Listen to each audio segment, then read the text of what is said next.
The Admiral demanded the best surgeon available. What he found wasn't a decorated doctor in a spotless trauma bay, but a woman in a supply closet counting suture kits like her life depended on it. Here's the question that cuts deeper than any scalpel. What do you do when the thing you're best at is the thing that broke you? It's 3:47 a.m. in a small Kansas hospital where the coffee tastes burnt and the floor tiles remember every rushed footstep. Phones buzz, monitors chirp, and you can feel exhaustion baked into the walls. Outside the trauma doors, people talk like they're safe behind titles. Inside, one quiet surgeon is trying to disappear. Stay with this story, and you'll learn how real leadership sounds when it doesn't need to shout. Watch to the end, then like the video, and comment where you're watching from. That quiet is the strangest part, the way it sits on a place that never truly sleeps. 24 hours earlier, Cedar Grove Community Hospital looked the same, sounded the same, smelled the same. Bleach in the vents, old coffee in the break room, a faint electrical warmth from machines that never powered down. At 3:52 a.m., the hall outside the emergency department glowed a hard white, and the linoleum held the scuffs of 1,000 gurneys like an old record that kept repeating. Dr. Evelyn Hart stood in a supply closet no wider than a pantry shoulder turned sideways so the door could close. Stacks of gauze boxes of syringes, tape dispensers, saline bags, all of it arranged in neat vertical columns that made sense to her brain. A battered tablet rested on a shelf at eye level, its screen webbed with cracks. She tapped it with a gloved fingertip, entered a number, then reached for another box without looking. Count, stack, log, repeat. Her hair was pinned tight. Her scrub top lay flat against her frame like it had been pressed, even though she never had time to press anything. The badge clipped to her collar read Evelyn Hart, MD, and the title did not match the work she was doing. A pen wrote in her pocket. Black titanium, scratched from use. When she clicked it open, the sound was soft and final. In the hallway, voices leaked through the thin drywall. Grant Holloway had a laugh that filled space. He was the kind of man who acted like the building belonged to him because he had survived enough nights inside it to believe survival equaled ownership. "She's still in the closet," Holloway said, and the word closet came out like an insult. Another voice answered lower and more careful. "Dr. Amir Shah." "Evie's not on call," Shah said. "Administration stuck her on supply and chart review until credentialing clears." Holloway snorted. "Credentialing. She came in with a glowing CV and still can't get privileges here." "That tells you something. Or it tells you paperwork is slow," Shah replied. "Or it tells you she's a lawsuit waiting to happen." Holloway let the words hang. Combat docs get twitchy when the rules change. Evie's jaw tightened once, a brief compression that vanished as fast as it arrived. She did not turn toward the sound. She did not pause her counting. If she stopped, the noise got louder. If she kept moving, the noise stayed outside the closet door where it belonged. She did not come to Cedar Grove for a promotion. She came for the smallest life she could fit inside. 6 months ago, she had walked into the credentialing office with a folder of documents so thick the clerk's eyebrows rose. Training certificates, board scores, letters of recommendation sealed in crisp envelopes. The clerk had flipped through the pages, impressed, then confused. Bethesda, the clerk, had read out loud. Walter Reed rotations. Shipboard trauma. Who even writes carrier medical bay on a privileges request? Evie had kept her hands folded on her lap. It's accurate. The chief medical officer, Dr. Ellen Brooks, had called her in 2 weeks later. Brooks was the kind of woman who wore her authority like a clean coat, no extra flourishes. She did not smile when she spoke. "We can't verify half of these case logs through our normal channels," Brooks had said, tapping the folder. "And you're asking for trauma privileges in a community hospital." Evie had met her eyes. "I'm asking for a job. You want to operate here?" Evie's gaze drifted to the window, to the parking lot, shimmering in summer heat. "I want to work." Brooks had studied her for a long moment. "You're licensed. Your board status checks out. But I need my committee comfortable. Until then, you can do chart review. You can help in the department under direct attending supervision. No independent procedures. Evie had nodded once. Relief and humiliation braided together. Understood. Brooks had leaned back. Why Wichita? Evie had answered before her throat could tighten. Because it's far from the ocean. Brooks had held her gaze. That isn't an answer. Evie's lips had pressed together. It's the only one I have. A soft knock came at the closet door. Evie nurse Marcy Lane. Kind eyes, quick hands, a voice that never wasted syllables. Evie pulled the door open a few inches. Marcy held up a roll of Coban and a packet of alcohol pads. Trauma. Bay 1's short again, Marcy said. You got a minute or you pretending you don't exist tonight? Evie took the items. I exist. Marcy looked at her. Really looked. You eat anything. Evie's gaze drifted past Marcy to the corridor where the night shift moved on tired legs. Not hungry. Your body doesn't care what you feel, Marcy said. It still needs fuel. Evie offered the closest thing she had to a smile. It stayed on the surface. Marcy leaned in. Holloway's in a mood. Don't let him get under your skin. Evie's eyes flicked to Marcy's face. He's not under anything. Marcy nodded like she understood that answer better than Evie did. Okay. If you need me, I'm in Bay 2. Evie handed the supplies through the crack. You'll handle it. Yeah, Marcy said. I always do. She paused. You could too. Evie did not answer. Marcy left, and Evie returned to her counting the closet, swallowing her again. At 4:12 a.m., the hospital shifted. An ambulance siren rose, and fell, then cut off close. The automatic doors at the ambulance bay slammed open hard enough to rattle the glass. Evie was restocking a crash cart when the paramedic barreled in, hands pressed to a patient's chest. Blood soaked through gauze and uniform alike, dark and heavy. Gunshot, the paramedic shouted. Chest pressure 70/40 and falling. The patient's lips were blue. His eyes were open but unfocused, staring at ceiling lights like he was trying to climb into them. Holloway appeared at the bedside, with the speed of someone who loved the moment an emergency made everyone else look at him. Move, he ordered, and people moved. Nurses swarmed, monitors chirped alive. A respiratory therapist rolled in a cart. Holloway's hands were skilled. He barked orders, listened to lungs check the wound. Chest tube tray, he said. Get me surgery on standby. The patient's chest rose unevenly. One side lagged the movement paradoxical and wrong. Evie's eyes locked onto the pattern. Her brain ran through it without asking her permission. Air trapped, pressure building, heart squeezed, tension pneumothorax. Holloway reached for his needle. He aimed for the standard landmark hands quick confidence loud. The monitor alarm screamed as the blood pressure dropped lower. Evie's hand drifted toward the cart, fingers brushing the edge of a 14-gauge catheter. Her pulse stayed steady, but something behind her ribs pressed forward sharp and urgent. She saw the angles, saw the distance, saw the patient's anatomy in clean layers under skin. She also saw Holloway's authority like a wall. Her fingers curled around nothing. She let go. Holloway paused, the kind of pause that lasted half a second and still changed outcomes. He shifted his approach, moved higher. The needle went in. Then air hissed out under pressure, a sound so immediate it made the nurses flinch.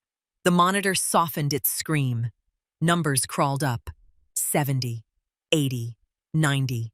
A collective exhale swept the bay. Nice, Shaw said, relief audible. Holloway stripped off his gloves with satisfaction. Just had to reassess landmarks, he said, like the pause had been part of the plan. Evie wiped down the crash cart until the plastic shone. She did not look at Holloway. She focused on the clean geometry of the cart, the smell of alcohol that replaced the smell of fear. Marcy came to stand beside her, voice low. You saw it fast. Evie kept wiping. He handled it. Marcy's eyes narrowed. Yeah, he did. She watched Evie for a moment longer. You okay? Evie folded the wipe and tossed it. Fine. After the bay quieted, Evie slipped into the utility sink room and ran cold water over her wrists until the skin numbed. She kept her hands under the stream longer than necessary, watching diluted blood swirl down the drain. She pulled the pen from her pocket and checked it without thinking, a reflex, more than a choice. The clip was scuffed, the black finish worn to gray at the edges. Along the metal near the top, an old engraving caught the light for half a second. Letters and numbers, small enough to miss unless you already knew to look. She slid the pen back into her pocket like hiding a knife. In the mirror above the sink, her face held steady, but her eyes looked like they were listening for a sound that never stopped. Morning eased in.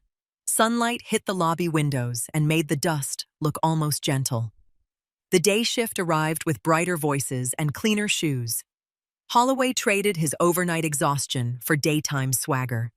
Evie stayed where she always stayed, in the seams of the place, fixing what no one noticed. In the break room, she held a cup of black coffee she did not want. The heat in the cup gave her something to anchor to. She sat alone, not dramatic, just separate. Her phone buzzed against the table. The screen lit up. A news alert: USS Valley Forge returns to port after emergency response deployment. A photo accompanied it, the gray mass of a carrier cutting through a blue sea.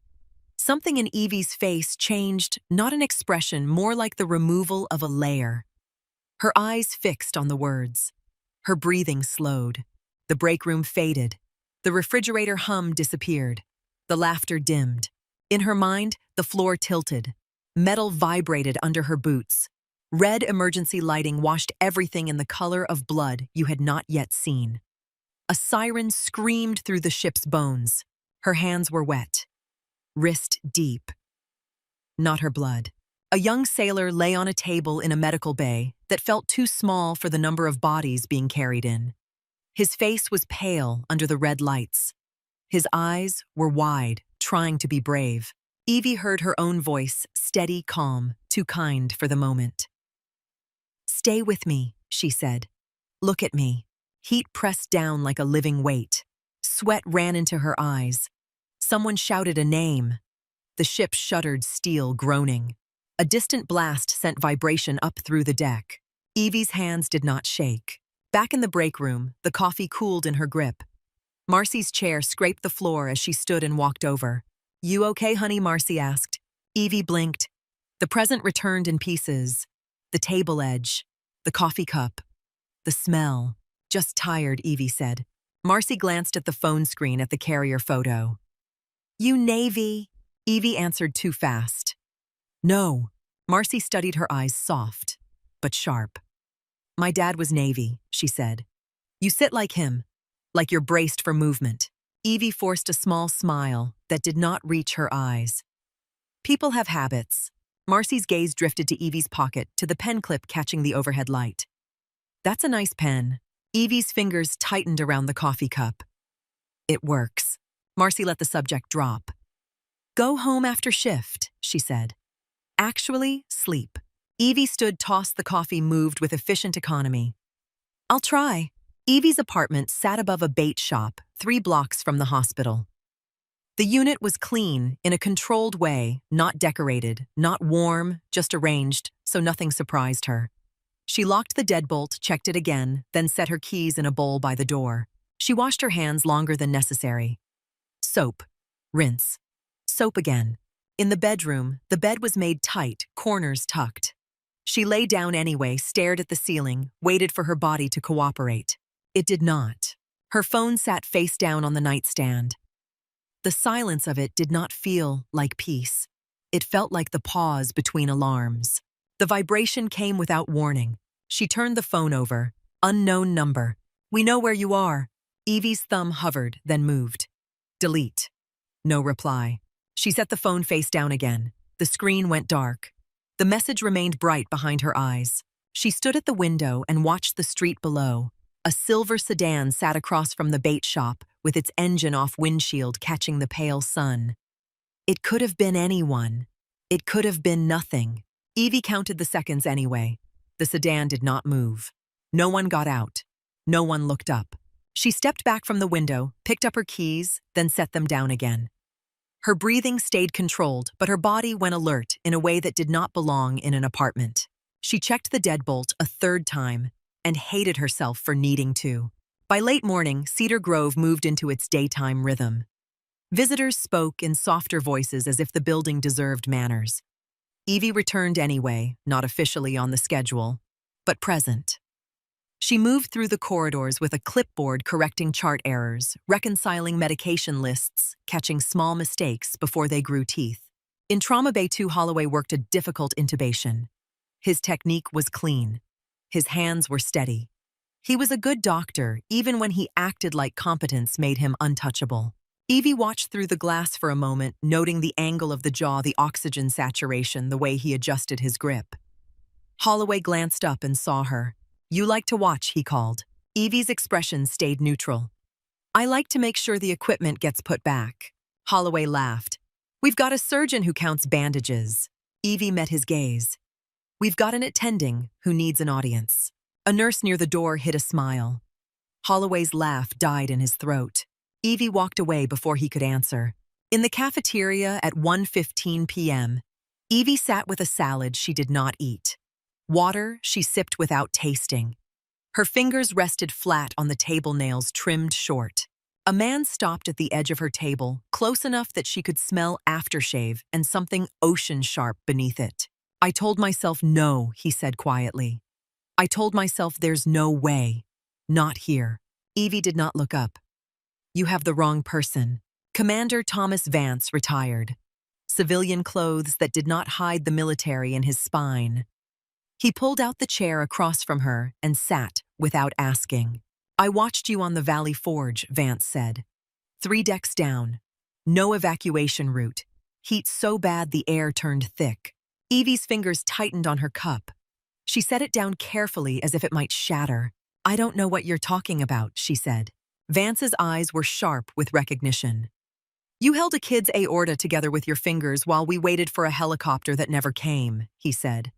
"You told him a joke to keep him awake." Evie's throat worked. Her voice stayed flat. "Sir, I'm a civilian doctor." Vance leaned forward. His voice dropped, but it carried.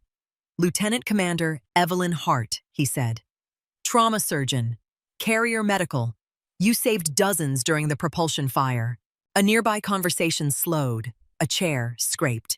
Evie felt attention turn like heat. "Stop," she said quiet and hard. Evie heard the cafeteria the way she heard a ship during a drill, the tiny sounds that meant danger was spreading. A tray set down too slowly. A teenager at the soda machine pausing mid-pour. The air thickening with curiosity.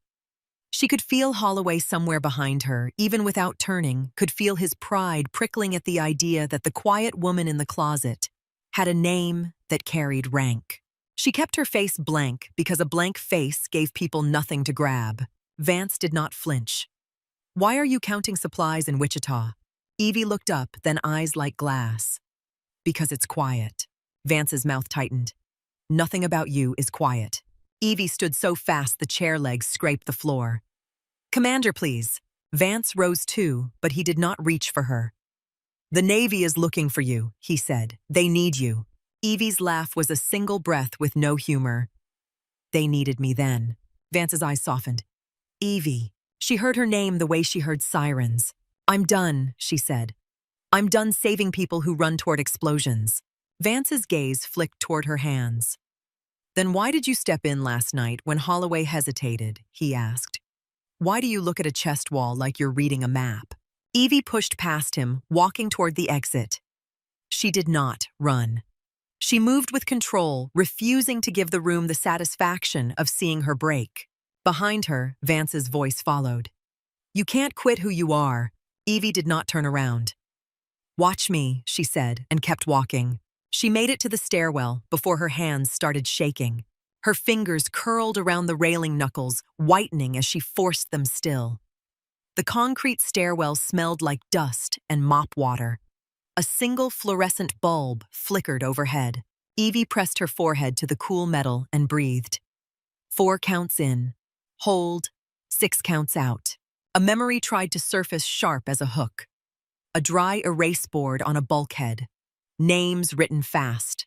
Red marks beside the ones she could not get to in time. Someone yelling that the temperature in medical was climbing again, 130, 135. A corpsman collapsing against a cabinet, eyes rolling back, and Evie stepping over him because there was no space for mercy. She bit down hard enough to taste metal, forcing the stairwell back into focus. Faces rose behind her eyes uninvited. 6 of them, each one a weight she never set down. Her phone buzzed in her pocket. Evie pulled it out and saw the same unknown number. Tomorrow, 0800. You do not get to hide anymore. Her thumb hovered. She deleted the message without responding. Outside in the parking lot, Vance sat in his car and watched the hospital entrance through the windshield. He held his phone to his ear. Contact made, he said quietly. She's resistant.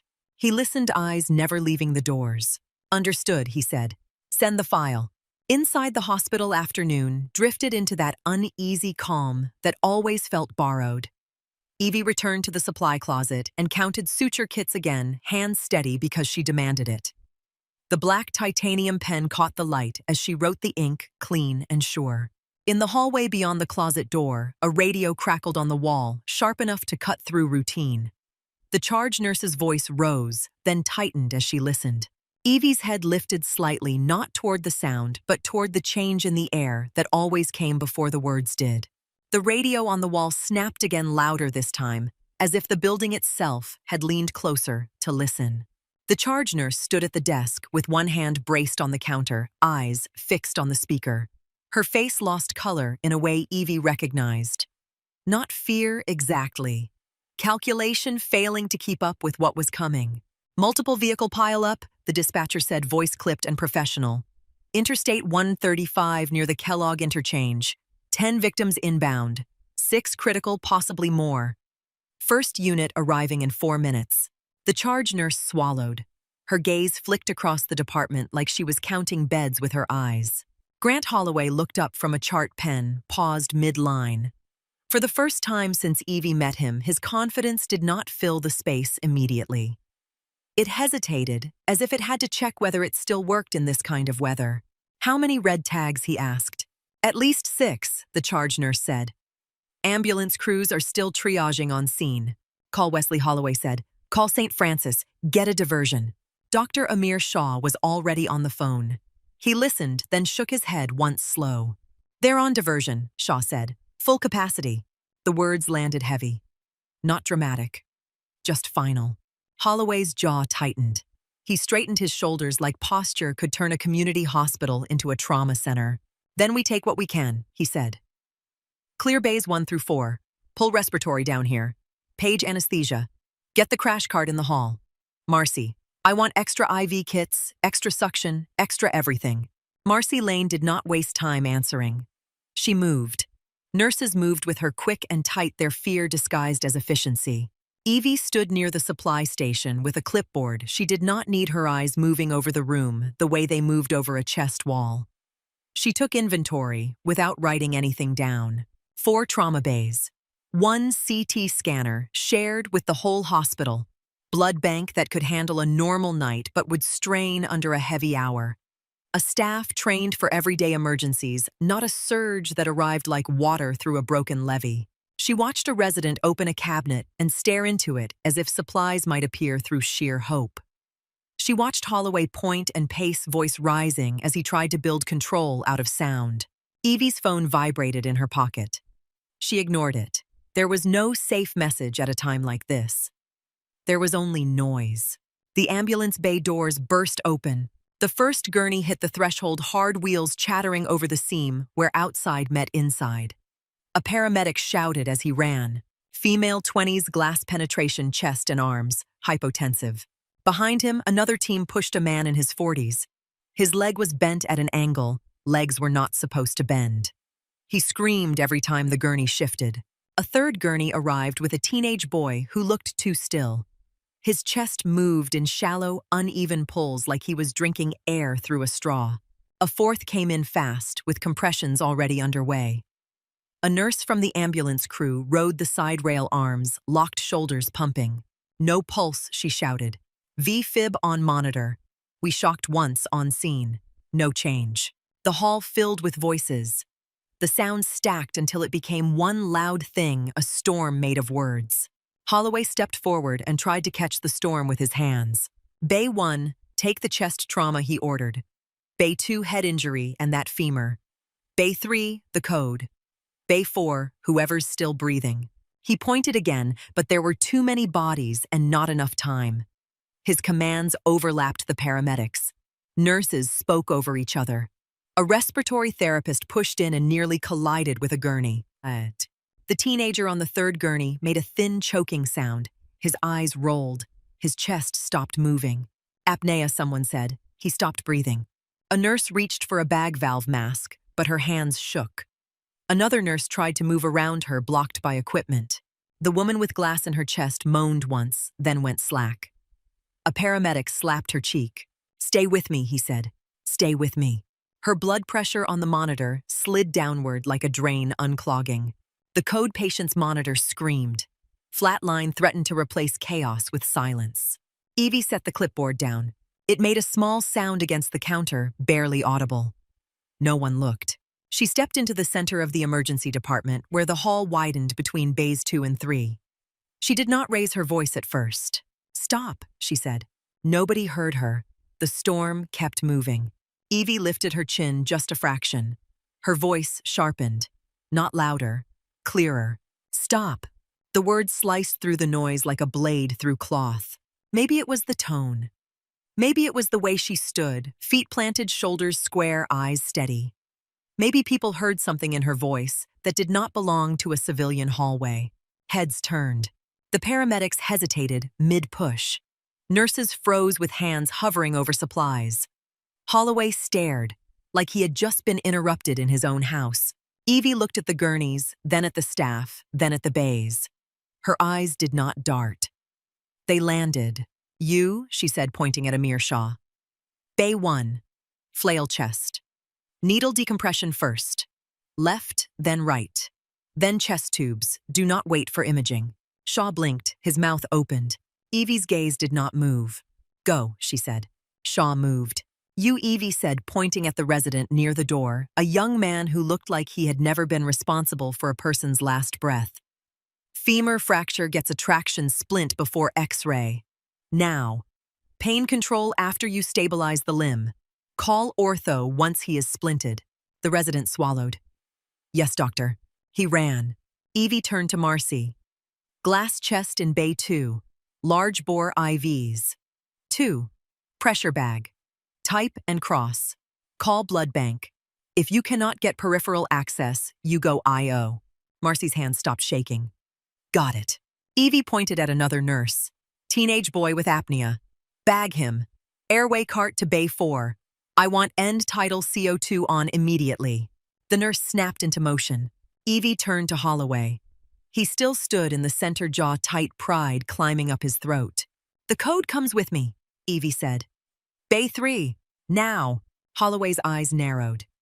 "Who do you think you are?" Evie did not flinch. She stepped closer until he could see the flat certainty in her face. "I think you have 7 minutes before you lose 3 people," she said. "So move." For a beat, Holloway looked like he might argue anyway, even with a life dying 10 feet away. Then the code patient's monitor shrieked again. The nurse doing compressions grunted, shoulders burning. Holloway's pride adjusted to the loudest reality in the room. He followed. Evie gripped the side rail of the code gurney as they rolled into Bay 3. The air inside the bay felt hotter, smaller. The lights were too bright. The patient's skin had the waxy look of someone whose body was already negotiating with death. "Rhythm?" Evie asked. "Viafib," the nurse said, breathless. "We shocked once on scene. Once here. No conversion." Evie snapped gloves on. "Continue compressions," she said. "Hard. Full recoil." Holloway hovered near the foot of the bed, hands up like he wanted to help but did not want to take orders from a woman he had dismissed. "Get me pads," he said anyway to a tech. Evie's eyes scanned the patient's neck. The jugular veins bulged. The trachea drifted slightly to the right. The chest barely rose with compressions stiff and resistant. The pattern hit her like a memory, immediate and physical. Pressure, trapped air, heart squeezed. Bilateral tension pneumothorax. In the hallway, someone would have debated.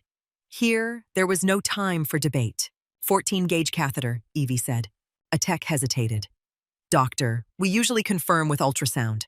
Evie did not look away from the patient. "No," she said. We usually confirm when we have time. She extended her hand. The catheter appeared in it. Marcy had trained her people well. Evie palpated the landmarks with 2 fingers, fast and sure. Second intercostal space, mid-clavicular line, she said. Left first. Holloway frowned. You're doing bilateral decompression blind. Evie's eyes flicked to him, cold and brief. If you want to watch him die, carefully stand there and keep talking. She drove the catheter in. The moment it pierced the pleura, air exploded out with a violent hiss. The sound made the nurse doing compressions jerk like she had been shocked. Evie did not pause. She moved to the right side. Again the hiss. Again the release. The monitor stuttered. A blip. Another. A rhythm tried to return, weak but present. The nurse doing compressions looked up, eyes wide.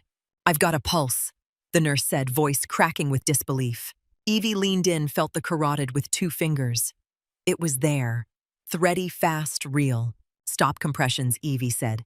Bag him. High-flow oxygen. Prepare chest tubes. Holloway stepped closer, drawn in, now anger replaced by something more dangerous. Recognition. We don't have a thoracostomy set ready, a tech said. Evie's gaze snapped to the supply shelf. Use the thoracotomy kit, she said. The tech blinked. That's for the OR.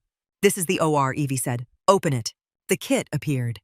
Evie set it on the bedside table, hands moving with practiced economy. She turned to a nurse, young, pale, trembling. You're placing the tube, Evie said. The nurse's eyes widened. I've never done one. Evie's voice did not change. You have now.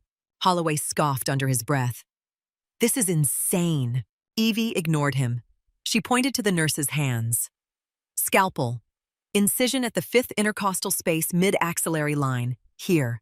She pressed a gloved finger into the spot. The nurse nodded, swallowing. Cut, Evie said. The nurse made the incision shallow at first. Evie corrected with a small movement guiding the angle. Blunt dissection, Evie said. Finger sweep. Feel the rib. You go over the top, not under.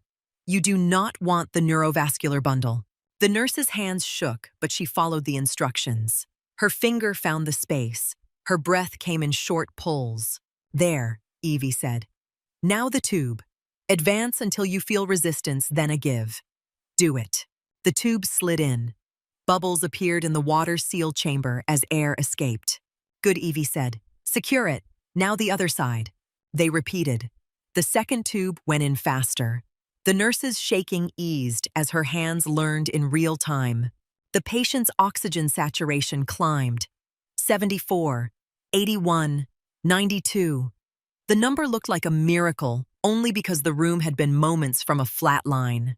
Evie stepped back, peeled her gloves off, and tossed them. She looked at the nurse. You did it, she said. Not soft, not congratulatory. Just factual. Remember how it felt when you hit the space. You will need it again. The nurse nodded, tears in her eyes, not from sentiment, from adrenaline. Holloway stared at the chest tubes, then at Evie. Who trained you? He demanded. Evie wiped her hands on a towel, eyes already moving toward the doorway. People who didn't let me fail, she said. In the hallway, the air had changed. The storm was still there, but it had shape now. A pattern. A command structure built out of competence. Bay 1 echoed with Shaw's voice as he worked the flail chest. Needle in, he said. I have air. Pressure is rising. Bay 2 buzzed with Marcy's calm urgency. IO is in, she said. Hang blood. Get me a portable chest film. Now. Bay 4 held the teenage boy. A respiratory therapist bagged him with steady rhythm, chest rising with each squeeze. A nurse prepped an endotracheal tube. The monitor showed his oxygen improving, but not enough. Evie moved down the hall, eyes scanning, hands ready. She stepped into Bay 4 and took in the scene in one glance. The teenage boy's face was streaked with soot and blood. His pupils reacted. He had not left yet. He was still reachable. Bagging is not enough, Evie said. The respiratory therapist looked up. We're waiting for Holloway. Evie's gaze stayed on the boy. You're not, she said. She turned to the nurse. Laryngoscope. Tube size 7.5. Suction ready. Meds. Etomidate and succinylcholine. The nurse said, voice small. Evie nodded. Push. The nurse pushed the medications. The boy's jaw relaxed. Evie positioned his head, opened his mouth, slid the laryngoscope in. The cords appeared pale and slick. Tube, she said. The tube slid through. Evie watched the chest rise, listened. Equal breath sounds. Then she looked at the capnography. A square waveform appeared like a promise. Secure it, Evie said. Get a portable X-ray. Call CT, head and chest, as soon as he is stable enough to move. The nurse blinked. Doctor, you can't intubate here. You don't have privileges. Evie's eyes did not leave the patient. Write down what you saw, she said. He was dying. Now he is not. The nurse hesitated, then nodded. Her pen moved. A medic burst into the hall. We have 2 more coming in, he shouted. 1 possible head bleed. 1 pregnant female with abdominal trauma. The charge nurse looked like she might break. Evie stepped toward her. Use the hallway, Evie said. Triage there. Put green tags on chairs along the wall. Red tags go to bays. Yellow tags go to the procedure room and radiology holding. Black tags stay out of the flow. The charge nurse's eyes locked onto Evie like a lifeline. We don't have tags. Evie looked at the printer near the desk. Print colored paper, she said. Red, yellow, green. Tape it to the chart clipboards. Use what you have. The charge nurse nodded, already moving. Holloway stormed out of Bay 3, face flushed. He grabbed Evie's arm just above the elbow, hard enough to be inappropriate. You can't just take over my department, he hissed. Evie looked down at his hand on her arm. Her eyes lifted slowly. His grip loosened without her asking. You were drowning, Evie said. I stopped the drowning. Holloway's voice rose. You are not the attending. Evie leaned closer so only he could hear her. Titles do not stop bleeding, she said. If you want to argue, do it somewhere away from the patients. Holloway's nostrils flared. He looked past her at the hall, at the movement, at the fact that people were working in clean lanes now, instead of colliding. The department was still loud, but it was functional. His pride searched for a foothold and found none. He swallowed. Fine, he spat. Tell me what you want. Evie did not smile. She pointed toward Bay 2. Get surgery consult. Get ultrasound to confirm if glass penetrated the chest cavity. Get blood. And keep your hands busy instead of your mouth. Holloway stared for a beat, then turned and moved his steps hard on the floor. Marcy stepped into the hallway, sweat on her brow, blood on her gloves. Glass chest is stable, she said. Blood is running. We got an IO and 1 peripheral. She's talking. Evie nodded. Good, she said. Pain control, but do not drop her pressure. Keep her warm. Marcy's eyes flicked toward Evie's face. You okay? She asked softly, the way she had asked in the break room, like she had always known the answer might not be simple. Evie's gaze stayed on the flow of patients. I'm working, she said. Marcy nodded. Yeah, she said. I see that. In Bay 1, Shaw emerged, mask, damp eyes, intense. Chest tubes are in, he said. Flail chest is ventilating. Pressure is stable. Good, Evie said. Keep him sedated. Watch for pulmonary contusions. Get repeat chest film in 6 hours. Shaw stared at her chest, rising and falling like he had just sprinted. Evie, he said. Where did you learn this? Evie's eyes flicked to his face. The hard way, she said. The pregnant woman arrived with a distended abdomen and a blood pressure slipping down. Evie guided her into the procedure room and ran an ultrasound herself, probe sliding over skin slick with gel. Black fluid pooled on the screen. Free fluid. Bleeding. Evie's voice stayed steady. Call OB, she said. Call surgery. Activate massive transfusion protocol. 2 large bore IVs now. A nurse hesitated. We do not have massive transfusion protocol. Evie looked up. Then we start one, she said. Call blood bank and tell them we will need everything they can give us. O negative now. Cross-matched as soon as possible. The nurse nodded, eyes wide, and ran. Another nurse approached, voice trembling. Dr. Brooks is asking where you are. Evie's shoulders tightened. Ellen Brooks, Chief Medical Officer. Paper rules. Committees. Privileges. Evie kept the ultrasound probe steady. Tell her I am in the procedure room, she said. Tell her there is a pregnant woman bleeding internally. If she wants to stop me, she can do it with her own hands. The nurse blinked, then hurried away. Minutes stretched. Patients cycled through imaging stabilization transfer attempts. Calls went out to hospitals that had no space. Transport teams argued about which ambulance could take which patient. Evie became the quiet center again, not hidden in a closet, but anchored in the chaos. She spoke in clean instructions. She listened. She watched. She caught a nurse about to give too much sedation to the flail chest patient. She corrected the dose without humiliating the nurse. She stopped a resident from sending a femur fracture to X-ray without traction. She reminded a tech to warm fluids before they hit a hypothermic patient. Each correction was small, but small things stacked into survival. At 5:20 p.m., the emergency department finally reached a point where the incoming wave slowed. The ambulance bay doors stayed closed for longer than a minute.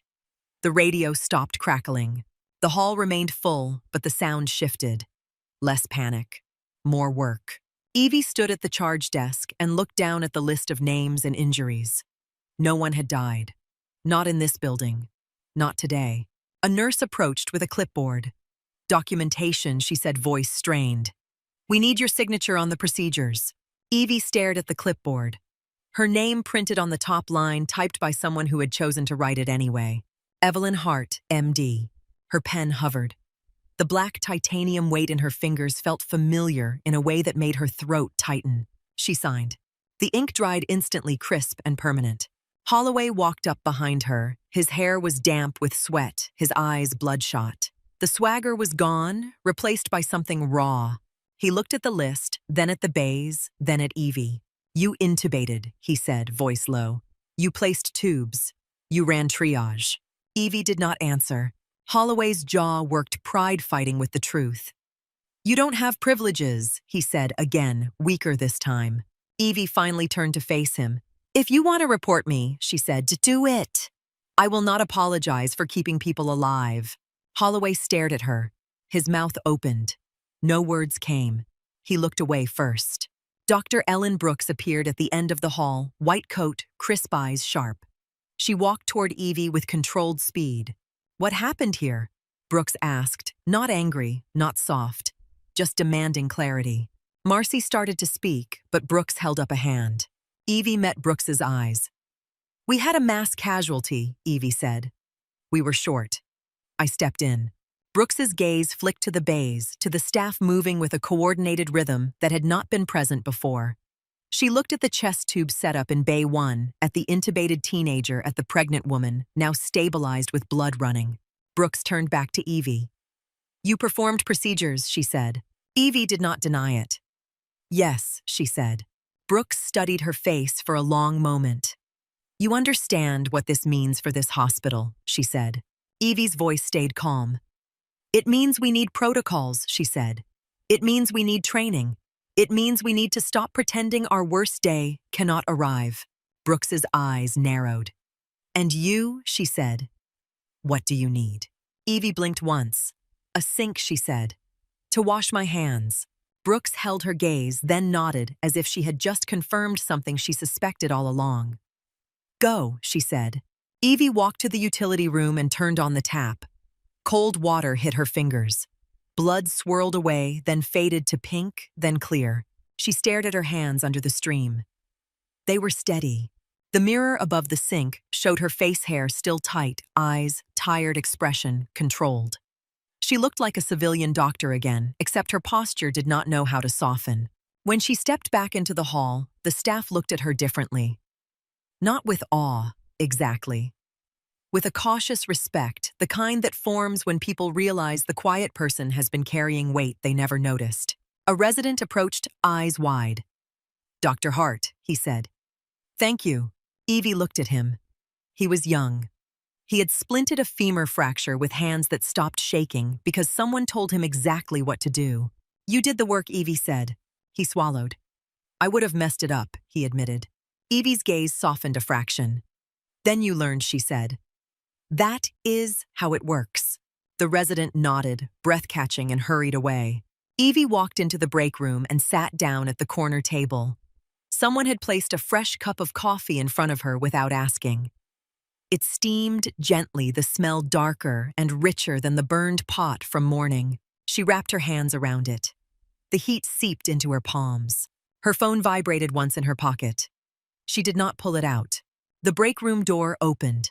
Footsteps entered, measured and deliberate, like someone used to moving on steel decks. Evie did not look up. She did not need to. Commander Thomas Vance stopped at the edge of her table. For a moment, neither of them spoke. The hospital around them hummed with the exhausted relief of a system that had not collapsed. Vance's voice came quiet. "I watched the whole thing," he said. Evie stared at the surface of her coffee. "Then you saw a hospital doing its job," she said. Vance's gaze stayed on her hands. "I saw you," he said. "And there's a file on my phone that says you do not exist anymore. That file is wrong." Evie's fingers tightened around the cup. "You should leave," she said. Vance pulled out the chair across from her and sat slow. "I made a call from the parking lot," he said. Evie's eyes lifted to his face, sharp. "To who?" Vance held her gaze. "To the people who still sign their messages with rank," he said. Evie set the coffee down carefully. The ceramic touched the table with a soft click that sounded too much like a latch closing. Across the hall, a stretcher rolled by. A nurse laughed once, the sound thin and relieved, like she had not expected to laugh again today. Evie looked past Vance toward the corridor, then back to him. "What did you tell them?" she asked. Vance's expression did not change, but his voice carried weight. "I told them the best surgeon available is in Wichita," he said. "And she is done hiding." Evie's breathing stayed controlled. 4 counts in. Hold. 6 counts out. In the corner of the break room, the window reflected the ceiling lights and the tired faces moving beyond it. Evie watched that reflection, as if it might show her an exit she had not considered. Brooks's voice carried faintly from the hall, giving instructions, already thinking in protocols. Evie sat very still, hands steady around nothing now, as the building continued to hum and the air shifted again, subtle but unmistakable, the way it did when someone important entered the story without needing to announce themselves. The air in the break room felt thinner than it should have, like the hospital had spent its last bit of oxygen getting through the pileup and had not figured out how to breathe again. Evie sat with her coffee untouched. The cup warmed her palms, but it did not reach her bones. Across from her, Thomas Vance kept his hands on the table where she could see them. He sat like a man who had learned over decades that sudden movements made other people nervous. Outside the break room window, the corridor rolled with quiet motion. A respiratory therapist pushed an empty cart. A nurse leaned her shoulder against a wall, eyes closed for 3 seconds, then opened them and kept going. Somewhere down the hall, a family cried softly behind a curtain. Vance lowered his voice. "They heard me." Evie stared into the coffee as if the surface could hold answers. "You should not have called anyone. You were never invisible," Vance said. "You were just out of reach." Evie's gaze lifted to his face. "Out of reach is the point." Vance did not argue. He looked older than the first time she had seen him in her mind. Time had cut deeper lines around his eyes, but it had not softened the steadiness behind them. "You moved today the way you moved on the Valley Forge," he said. "Same pace, same eyes. Like the room is a map and you already know the exits." Evie's throat tightened. "Do not say that name." Vance watched her closely, not for weakness, but for truth.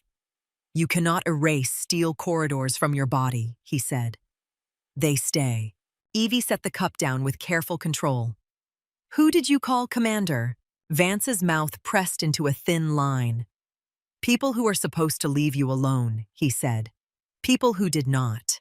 Evie's phone vibrated in her pocket, a small motor sound that made her skin go alert. She did not reach for it. Vance's eyes flicked to her pocket. "You have been getting messages." Evie's jaw clenched. "Everyone gets spam."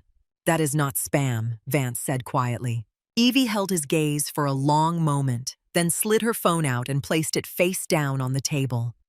The screen stayed dark, but the weight of it felt loud. Vance leaned forward slightly. "They are not here to punish you," he said. "They are here because someone is dying." Evie's lips curved into something that might have been a smile if there had been warmth behind it. Someone is always dying. Vance's eyes did not blink. Not like this. The break room door opened and Nurse Marcy Lane stepped in, hair escaping its clipped cheeks flushed with the leftover heat of adrenaline. She stopped when she saw Vance, then looked at Evie. "Dr. Brooks wants to see you," Marcy said. Her voice carried the careful tone of someone delivering a message that could break glass. Evie stood. "Tell her I will be there." Marcy hesitated, then spoke again. "And there is a man asking for you," she said. Security said he flashed federal credentials. Evie's pulse stayed steady, but her stomach tightened. "Where?" Marcy glanced toward the hall. "Main desk." Evie walked out of the break room. Vance rose and fell into step behind her without being asked. He kept a half pace back, not crowding her, letting her choose the distance. The corridor smelled of antiseptic and overheated electronics. The hospital had the tired, scraped look of a place that did not get new paint unless someone important visited. Evie's shoes made almost no sound on the floor. Vance's steps were measured deliberate, as if the ground might start moving. At the main desk, a man in a dark suit stood with his back to the waiting room. He held a badge wallet in one hand. He did not look like a cop. He looked like someone who had learned how to disappear while standing in plain sight. When he saw Evie, his gaze sharpened. "Dr. Hart," he said. Evie did not answer right away. "Who are you?" The man tilted his badge wallet just enough for her to see an eagle words she did not want to read, and a photo that did not match the uniform in her memory. "Special Agent Daniel Mercer," he said. "Naval Criminal Investigative Service." A flicker moved through the waiting room. People noticed badges the way animals noticed storms. Evie felt Marcy go still beside her. Vance's voice stayed calm. "Mercer," he said. "You found her. Congratulations. Now leave her alone." Mercer's expression did not change. "That is not my call," he said. "I am here to escort Dr. Hart to a secure location." Evie's eyes narrowed. "Escort me where?" Mercer glanced toward the hallway, then back at her. "Somewhere private. There is an Admiral en route." Evie's mouth went dry. "No." Mercer's tone remained polite, but his posture shifted slightly, a subtle, ready stance. "Doctor, we can do this quietly." Evie leaned forward just enough that Mercer could hear her without anyone else catching every word. "If you touch me," she said, "this will not be quiet." Mercer studied her for a moment, then nodded once as if he had expected that answer. "Understood," he said. "Then I will ask. Please come with me." Evie looked at the waiting room. A mother held a toddler with a bandaged forehead. An elderly man stared at a television mounted too high on the wall. A teenager sat with his foot in a splint and stared at the floor like he was trying to understand how fast a normal day could turn. Evie did not want any of them watching her be dragged out like a criminal. She turned and walked, not following Mercer so much as allowing him to walk ahead. He led her down a corridor away from the emergency department toward a staff stairwell that opened onto a service hallway. The air grew cooler. The noise faded. At the end of the hall, Dr. Ellen Brooks stood with her arms crossed. Her white coat looked untouched by the chaos that had just passed through the building, but her eyes carried the sharpness of someone who had been counting outcomes in real time. Brooks looked past Mercer and locked onto Evie. "We need to talk," Brooks said. Mercer started to speak. Brooks held up a hand without looking at him. "Not you," she said. Then to Evie, "You." Evie stopped 2 feet from Brooks. "If this is about privileges," Evie said, "I do not have time." Brooks's gaze flicked to Mercer's badge. "This is not about privileges," she said.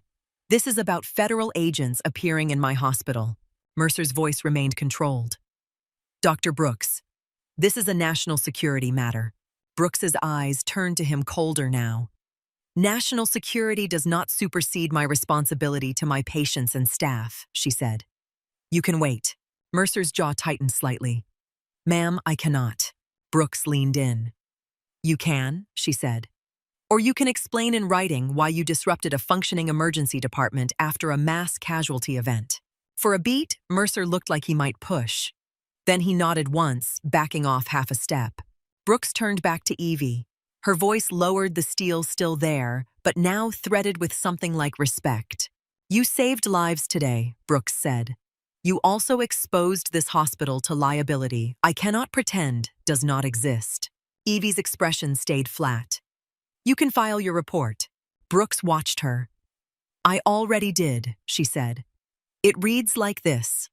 A physician with suspended privileges performed emergency procedures during a mass casualty event under attending supervision with attending present.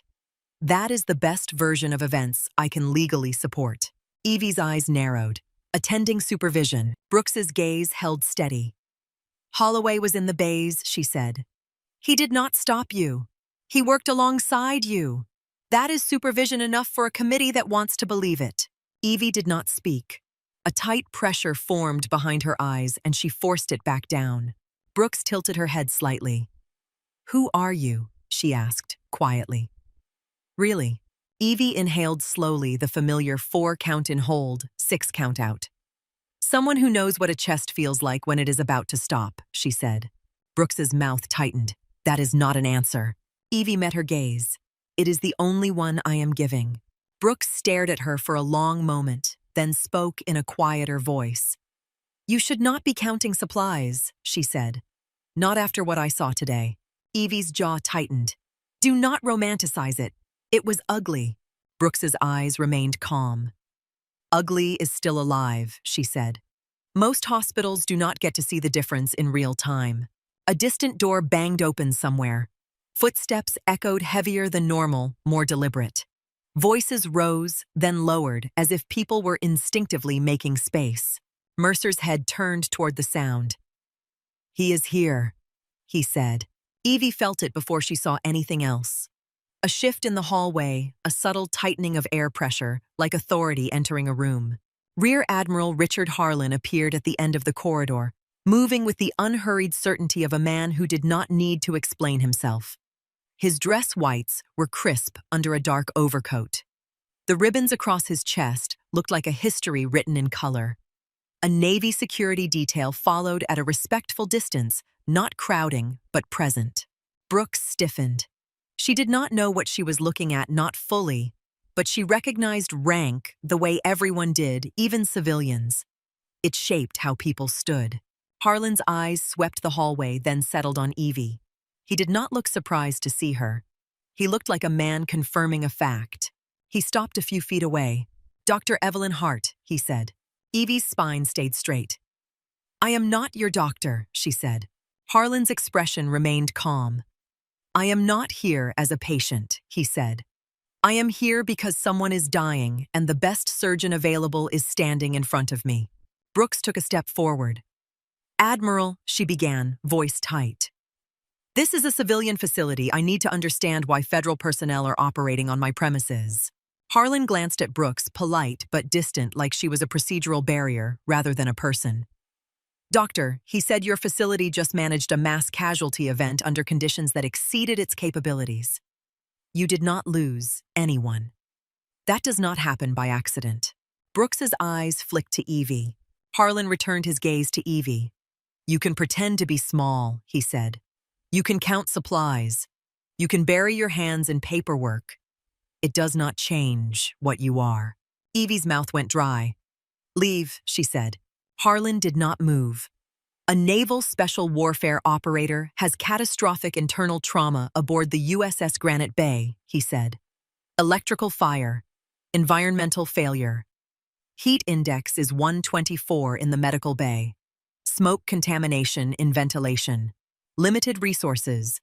The ship cannot divert without compromising an ongoing operation." Evie's throat tightened. The words did not sound like information. They sounded like a door opening into a room she had locked. "Send Bethesda," she said. "They are 12 hours out," Harlan replied. "He has less than 4. Evie stared at him. "Then he dies." She said the sentence coming out cold because warmth would have broken her. Harlan's eyes did not flinch. "Not if you go." Evie's hands curled into fists at her sides. "You do not get to drag me back." Harlan's tone stayed measured. "This is not personal," he said. Evie's laugh was a single sharp breath. It is always personal when someone dies under your hands. Harlan took a step closer. His voice dropped slightly, not softer, more precise. We do not have another surgeon who has operated successfully under those exact conditions, he said. Heat, smoke, limited staff, limited equipment. A patient bleeding faster than transfusions can replace. Evie's eyes narrowed. You read my file. I read the file, Harlan said. I read the real report. I read the parts that never go to press. I read the statements from the corpsman who watched you keep a medical bay running when it should have collapsed. Brooks's gaze moved between them, trying to connect pieces that did not belong together in a Kansas hallway. Evie's voice tightened. I am not in your chain of command. Harlan did not argue. He simply said, your resignation was placed under administrative review pending investigation. Evie's chest tightened. That investigation ended. It ended 4 months ago, Harlan said. You were cleared of negligence. Your resignation was denied on grounds of critical personnel shortage. You have been on involuntary medical leave. Brooks's eyes widened, a flash of disbelief and anger. Involuntary medical leave, she repeated. You are telling me a civilian physician working in my hospital is what's still active duty? Evie's jaw clenched. I am not, she said, but the words lacked conviction even to her. Harlan's gaze stayed on her. The secretary signed the order, he said. Your leave ends today. Evie's breathing shortened for the first time. She could feel her pulse in her throat. This is insane, she said. I have rights. Harlan's voice remained calm. You have orders, he said. Evie's eyes flashed. And if I refuse? Harlan held her gaze. Then a man dies, he said, blunt and ugly. That is the math. Evie looked away because if she kept looking at him, she would do something she could not take back. She saw the hospital hallway. She saw Brooks's rigid posture, her staff watching from doorways like they had wandered into a courtroom. She saw Marcy standing near the stairwell, hands clasped, face pale. Then the hallway blurred and Evie saw steel corridors, red lights, heat pressing down like a fist. She heard screams behind metal doors. She smelled smoke. She felt blood on her wrists again. Her hands clenched tighter, then released as she forced air and forced it out. Vance stepped forward slightly. Evie, he said, and his voice held the careful tenderness of a man stepping near an old wound. Evie turned on him. You did this, she said. Vance did not deny it. I put you where you could not lie about who you are, he said. Evie's eyes burned. I left for a reason. Vance's gaze softened. I know. Evie's voice cracked on the edge, then hardened again. Do you? She said. Do you know what it feels like to hear someone beg you to let them die? And you cannot stop the blood no matter how fast you move. Harlan's face remained still, but his eyes sharpened. Tell me, he said, about the 6. Evie's throat tightened. Do not, she said. I want to understand, Harlan said. There is nothing to understand, Evie snapped. There was heat and smoke and not enough hands. The ship was on fire. People kept coming. I kept cutting and clamping until my arms felt like they belonged to someone else. 6 died anyway. Her voice dropped. 6. Brooks looked at Evie as if she had never truly seen her before. Even Mercer's posture shifted slightly, his expression tightening with something he did not show often. Harlan's voice remained steady. Names, he said. Evie's eyes flashed. No. Vance spoke quietly. Evie, he said. They already know. Evie swallowed. Her hands trembled once, a small betrayal. She forced them still. Caleb Morrow, she said finally, voice flat. Femoral artery. He was 22, wanted to teach high school history. I worked 43 minutes. It was not enough. She stared at the floor. Her voice stayed clinical because anything else would break. Angela Ruiz, she continued. Tension, pneumothorax complicated by tamponade. I got the chest tube in. The pericardium kept filling. I did not have time to crack the chest without losing others. Her jaw tightened. Malik Evans. Blast injuries. Perforated bowel. Sepsis. Then Grace Linden. Head injury. Pupils fixed by the time she reached my table. Jonah Kerr. Multiple shrapnel wounds. Exsanguination.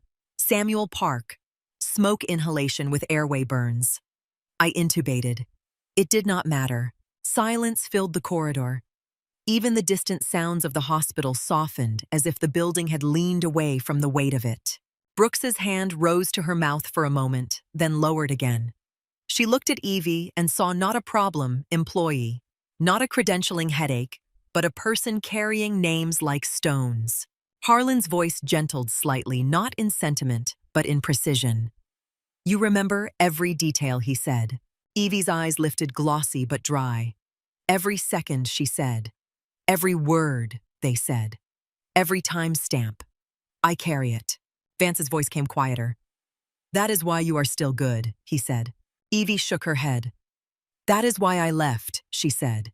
Harlan reached into his coat and pulled out a slim folder. He did not wave it. He did not dramatize it. He held it out like a surgeon offering an instrument. Evie did not take it. What is that? She asked. Harlan opened it. Inside was a photograph of a young man in his late 20s, unconscious on a stretcher monitors clipped to his chest. Even in a still image, his skin looked too pale. Petty Officer First Class Nathan Cole, Harlan said. Wife. 2 infant daughters. He has not met them. He volunteered for a hostage rescue operation. 12 civilians extracted. He took shrapnel during exfil. Evie's throat tightened. Harlan's voice stayed blunt. Ruptured spleen. Possible liver involvement.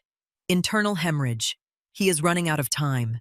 Evie stared at the photograph and felt the familiar pressure behind her ribs, the one that came when a life was placed in her hands before she agreed to hold it. Why are you showing me this? She asked, and her voice sounded smaller than she wanted. Harlan's eyes held hers. Because you need to see who you are walking away from, he said. Evie's mouth tightened. That is not fair.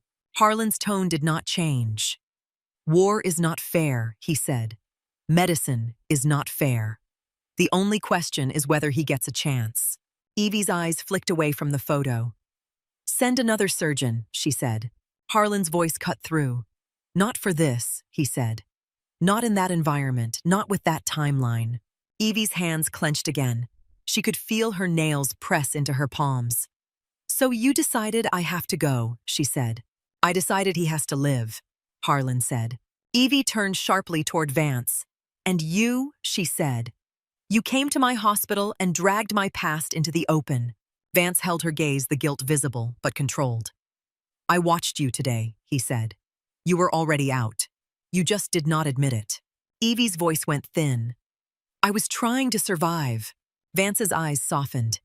You were hiding, he said. There is a difference. Evie's breathing quickened, then slowed as she forced it down. She stared at her hands. They were steady again because she made them steady because control was the only thing she trusted. Brooks stepped forward. Her voice was careful not to protect herself, but to protect Evie from being cornered. This is not happening in my hallway, Brooks said to Harlan. If you are extracting personnel, you do it with privacy and without turning my staff into an audience. Harlan glanced at Brooks. We are not extracting her through your waiting room, he said. Then his gaze returned to Evie. We will speak on the roof, he said. Now. Evie's eyes narrowed. I did not agree. Harlan's expression did not change. We are wasting time, he said. Evie felt something in her chest rise hot and sharp. She wanted to say no again.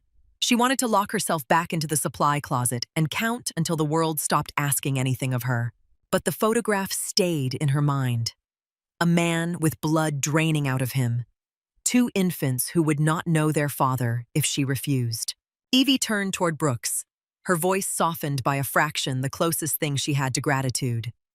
Thank you, she said. Brooks held her gaze. Bring her back alive, Brooks said to Harlan, then to Evie, and come back with your hands intact. Evie did not smile. I will, she said, though she did not know if it was a promise or a reflex. They moved toward the stairwell. Mercer walked a respectful distance behind, not touching, not crowding.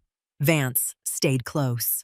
The stairwell smelled of concrete and mop water, the same place Evie had gripped the railing earlier to stop her hands from shaking.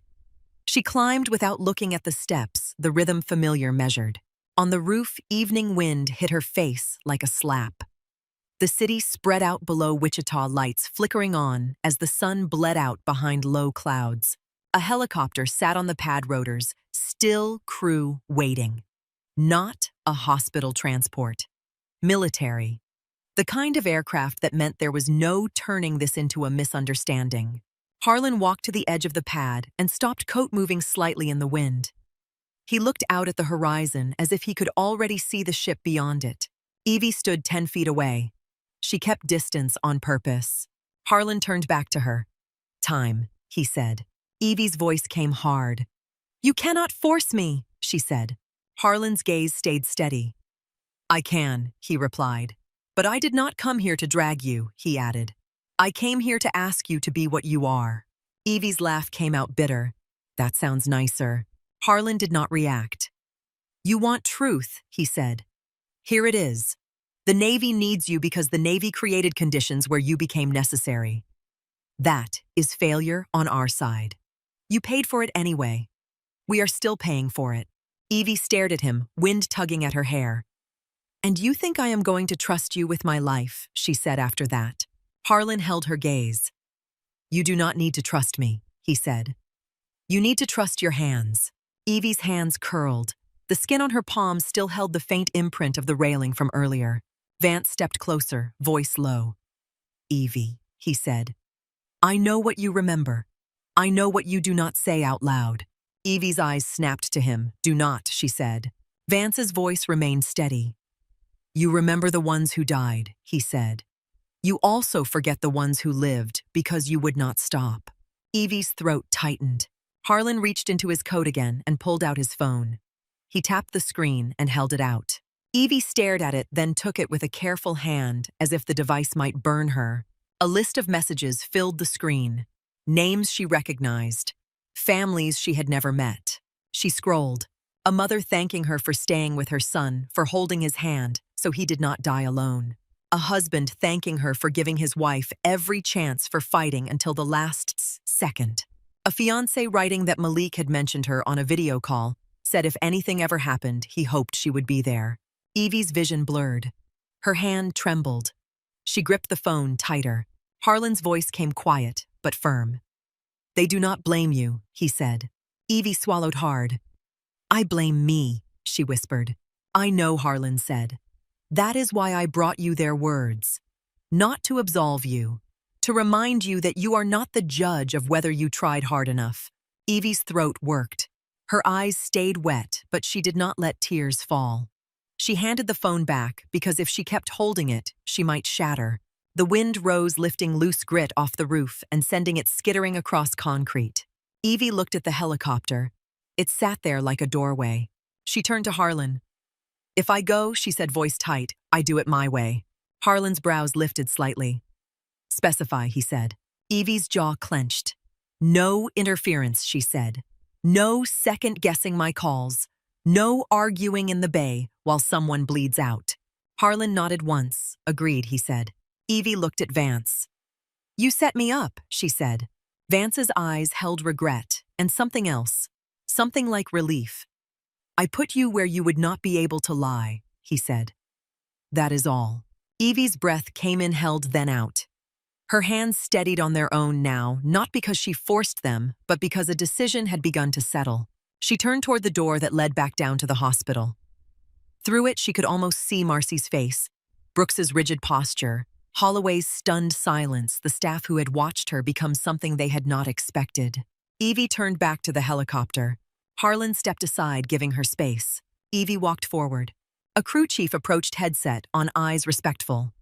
"Ma'am," he said. Evie ignored the title. She climbed into the aircraft with a controlled motion, buckled in, and fixed her gaze straight ahead. The cabin smelled of oil and metal and clean fabric. It was not the smell of a hospital. It was the smell of movement. Harlan climbed in across from her. Vance followed, taking a seat near the door posture, braced as if the floor might roll. The crew chief signaled. The rotors began to spin. Evie's stomach tightened as the vibration built. The sound filled her chest, loud enough to drown out thought. Harlan leaned forward slightly so his voice could cut through the growing noise. "You asked why this is you," he said. Evie's eyes stayed on the open door, on the roof lights blurring as the rotors accelerated. I did not ask, she said. Harlan's gaze remained steady. The conditions on board are the same as the Valley Forge fire, he said. That is why. Evie's fingers tightened on the harness strap. Do not say that name again, she said. The helicopter lifted. The hospital roof dropped away beneath them. Wichita became a grid of lights. Evie looked down through the open door for a moment and saw the building shrink, saw the parking lot, saw the emergency entrance where ordinary lives kept arriving with extraordinary problems. Then she looked forward into the darkening sky, jaw set. Breathing controlled hands steady on the strap as the aircraft turned east toward open air and salt water that she could not yet smell but already remembered. The helicopter's vibration climbed into Evie's teeth into the base of her skull until it felt like thinking had to shout just to be heard. Wichita fell away into a flat quilt of lights. Beyond it, the land turned dark, then darker, then the kind of black that had no edges. Across from her, Admiral Harlan sat strapped in coat collar, raised against the draft. He watched her the way surgeons watched a monitor, not out of curiosity but because the numbers mattered. Evie kept her eyes forward. The cabin smelled like hydraulic fluid and clean canvas. The sound was so loud, it made conversation feel like effort, but Harlan leaned toward her anyway, voice steady, practiced. We have the file from the ship, he said. Evie did not look at him. Tell it to the surgeon on board. He is not a trauma surgeon, Harlan replied. He is a general medical officer with limited operative time. Evie's fingers tightened on the harness strap. She forced them to loosen. Vance sat near the door, braced as if the floor might tilt. He watched the darkness outside the open window jaw, set the same expression he wore when he had nothing left to offer but presence. Harlan continued. The operator is losing pressure despite transfusions. They cannot keep up. The bay temperature is still 124. Smoke levels are down, ventilation is not. Evie closed her eyes for one breath. Heat smoke metal walls. The memory came so fast it felt like a hand on her throat. She opened her eyes again and stared at the instrument case strapped beside the medic. Stainless steel latches clean a list taped to the top. The list calmed her. Inventory always calmed her. It gave the world edges again. What is his name? She asked. Harlan blinked once as if he had been waiting for that question. Nathan Cole, he said. Petty officer first class. 2 infant daughters. Evie's jaw tightened. What is the timeline, she asked. Injury occurred 8 hours ago, Harlan replied. They stabilized enough to keep him alive, barely. Ultrasound shows free fluid. Suspected splenic rupture. Possible liver laceration. Evie nodded once. Her mind began arranging steps the way her hands arranged supplies. Control the bleeding, pack, clamp, identify, tie, cut, seal. The helicopter pitched slightly. The horizon line did not exist out here, only black and a faint smear of cloud. A crew chief crawled forward along the floor, headset on. He leaned in close to Evie so she could hear him. 40 minutes to the ship, he said. Evie nodded. She did not thank him. The crew chief glanced at her face, then away quickly. People did that sometimes. They looked and then decided they were looking at something too intense for casual contact. Harlan's voice cut through again. Mercer will meet us on deck, he said. Security will clear the route. Evie finally turned her head slightly. I do not need a parade, she said. Harlan's gaze did not move. You need seconds, he replied. Parades cost seconds. Evie stared at him. If anyone slows me down, she said, I will move through them. Harlan nodded once. Understood. The remainder of the flight passed in a tight silence broken only by engine pitch changes and the occasional clipped call from the cockpit. Evie kept her breathing controlled. 4 counts in. Hold. 6 counts out. She did it until her pulse stopped climbing. Then the smell came faint at first, then unmistakable. Salt. Jet fuel. Metal heated by machinery. Lights appeared on the water, a cluster at the edge of nothing. The ship rose out of the dark like a city that did not belong there. Its deck lit its shape, massive and calm. The helicopter banked. Wind surged through the open window and slapped Evie's face with cold. For a beat, she felt relief at the cold. Then she remembered the heat waiting inside. The helicopter descended. The flight deck rushed up painted lines and shadowed figures moving with sharp purpose. The landing hit with a jolt. The rotors stayed spinning a living wall of sound. The door slid open fully. Humid air flooded in carrying jet fuel and sea. A young officer in cranial gear stood at attention near the landing zone posture, rigid even under rotor wash. "Admiral," he shouted, voice raised, "this way." Evie swung her legs out and stepped onto the deck. The surface vibrated beneath her boots. The ship moved in a slow, constant roll that her body recognized before her mind did. Her knees adjusted without permission. Her feet spread slightly for balance. Her muscles remembered this world too well. Agent Mercer appeared at the edge of the landing zone with 2 armed sailors. He did not salute. He moved toward Harlan, then glanced at Evie. "Doctor," he said. Evie walked past him. Mercer fell in beside her half a step back. "Route is clear," he said. "Keep it that way," Evie replied. They moved fast across the deckheads, slightly down against the rotor wash. The noise softened as they entered the first set of watertight doors. The interior swallowed sound and replaced it with something else. The ship's hum. The metallic whine of ventilation struggling. The distant thud of machinery. Heat met them 2 corridors in not yet crushing, but present. It clung to the back of Evie's neck. A petty officer jogged ahead, leading. "Medical is 3 decks down," he shouted. They descended narrow ladders. The metal rungs were warm under Evie's palms. Sweat started at her hairline before they reached the second ladder. By the time they hit the corridor outside medical, the air felt thick, heavy, with a faint chemical bite. The overhead lights flickered once, then steadied. A man stepped out of the medical bay entrance as if he had been holding himself upright by force, alone. Lieutenant Jonah Pierce, early 30s, clean-shaven, competent eyes that were trying not to look panicked. His sleeves were rolled up. Sweat had soaked the fabric at his collar. He saw Evie and relief hit his face so hard, it almost looked like pain. "Ma'am," he said, voice tight, "thank God." Evie did not respond to the gratitude. She stepped past him and into the bay. The heat hit like a wall. It was not the heat of summer. It was the heat of enclosed machinery and failing systems, the kind that made air feel used up. The surgical lights shimmered slightly, the air above them rippling. A monitor beeped fast. Too fast. On the table lay Nathan Cole. He looked smaller than the photograph, drained of color skin, waxy under harsh light. An oxygen mask sat over his face. Tape held an IV line in place on his forearm. Another line ran into his neck. A corpsman hovered near the foot of the bed, eyes fixed on the monitor, as if staring could keep the numbers from dropping. Evie moved to the patient's side-gloved hands, already snapping on. She checked pupils. She palpated the abdomen. It was tight, distended. She looked at the monitor. Blood pressure, 82/46 and sliding. Heart rate, 134. Oxygen, 91 with support. "How much blood?" Evie asked. Pierce swallowed. 6 units packed red cells. 2 plasma, he said. "We cannot keep up. Pressure rises, then drops again." Evie's gaze locked on Pierce. "Ultrasound," she said. Pierce held up a tablet, a grainy image. Dark fluid pooled in the abdomen. "Free fluid in all quadrants," Pierce said. "We suspect spleen. Possible liver involvement, but we cannot confirm without CT." Evie nodded once. "We do not have time for CT," she said. Pierce's throat bobbed. "We are ready for surgery," he said.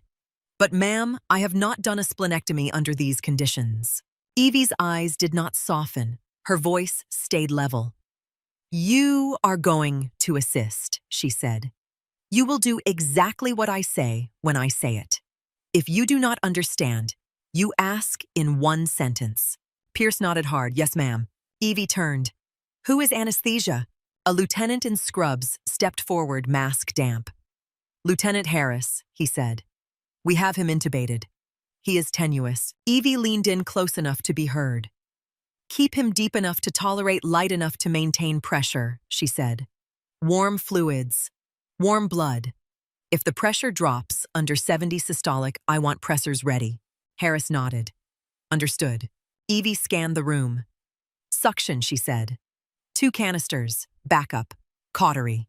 A surgical tech glanced at the power panel on the wall. Cautery has been acting up, she said. We had a flicker 15 minutes ago. Evie's jaw tightened. Then we tie more, she said. We clamp more. We do not rely on sparks. She looked at the instrument table. The setup was functional, but spare. A community of tools, not a city. She mentally counted what she needed. Retractors, hemostats, suture, clips, sponges. More sponges than they thought. Open another laparotomy tray, Evie said. The tech hesitated. That is our last sealed set. Evie met her eyes. Open it, she said. If we run out later, it will be because he lived long enough to need more. The tech's hands moved. Evie stepped to the sink and began scrubbing. The hot water felt insulting, adding heat to heat. Soap slid over her forearms. She kept her breathing steady. 4 in. Hold. 6 out. For a moment, the sound of running water became another sound. Sprinklers failing, steam hissing through vents. A distant alarm. Evie's throat tightened. She forced her eyes to the present. Her hands. The sink.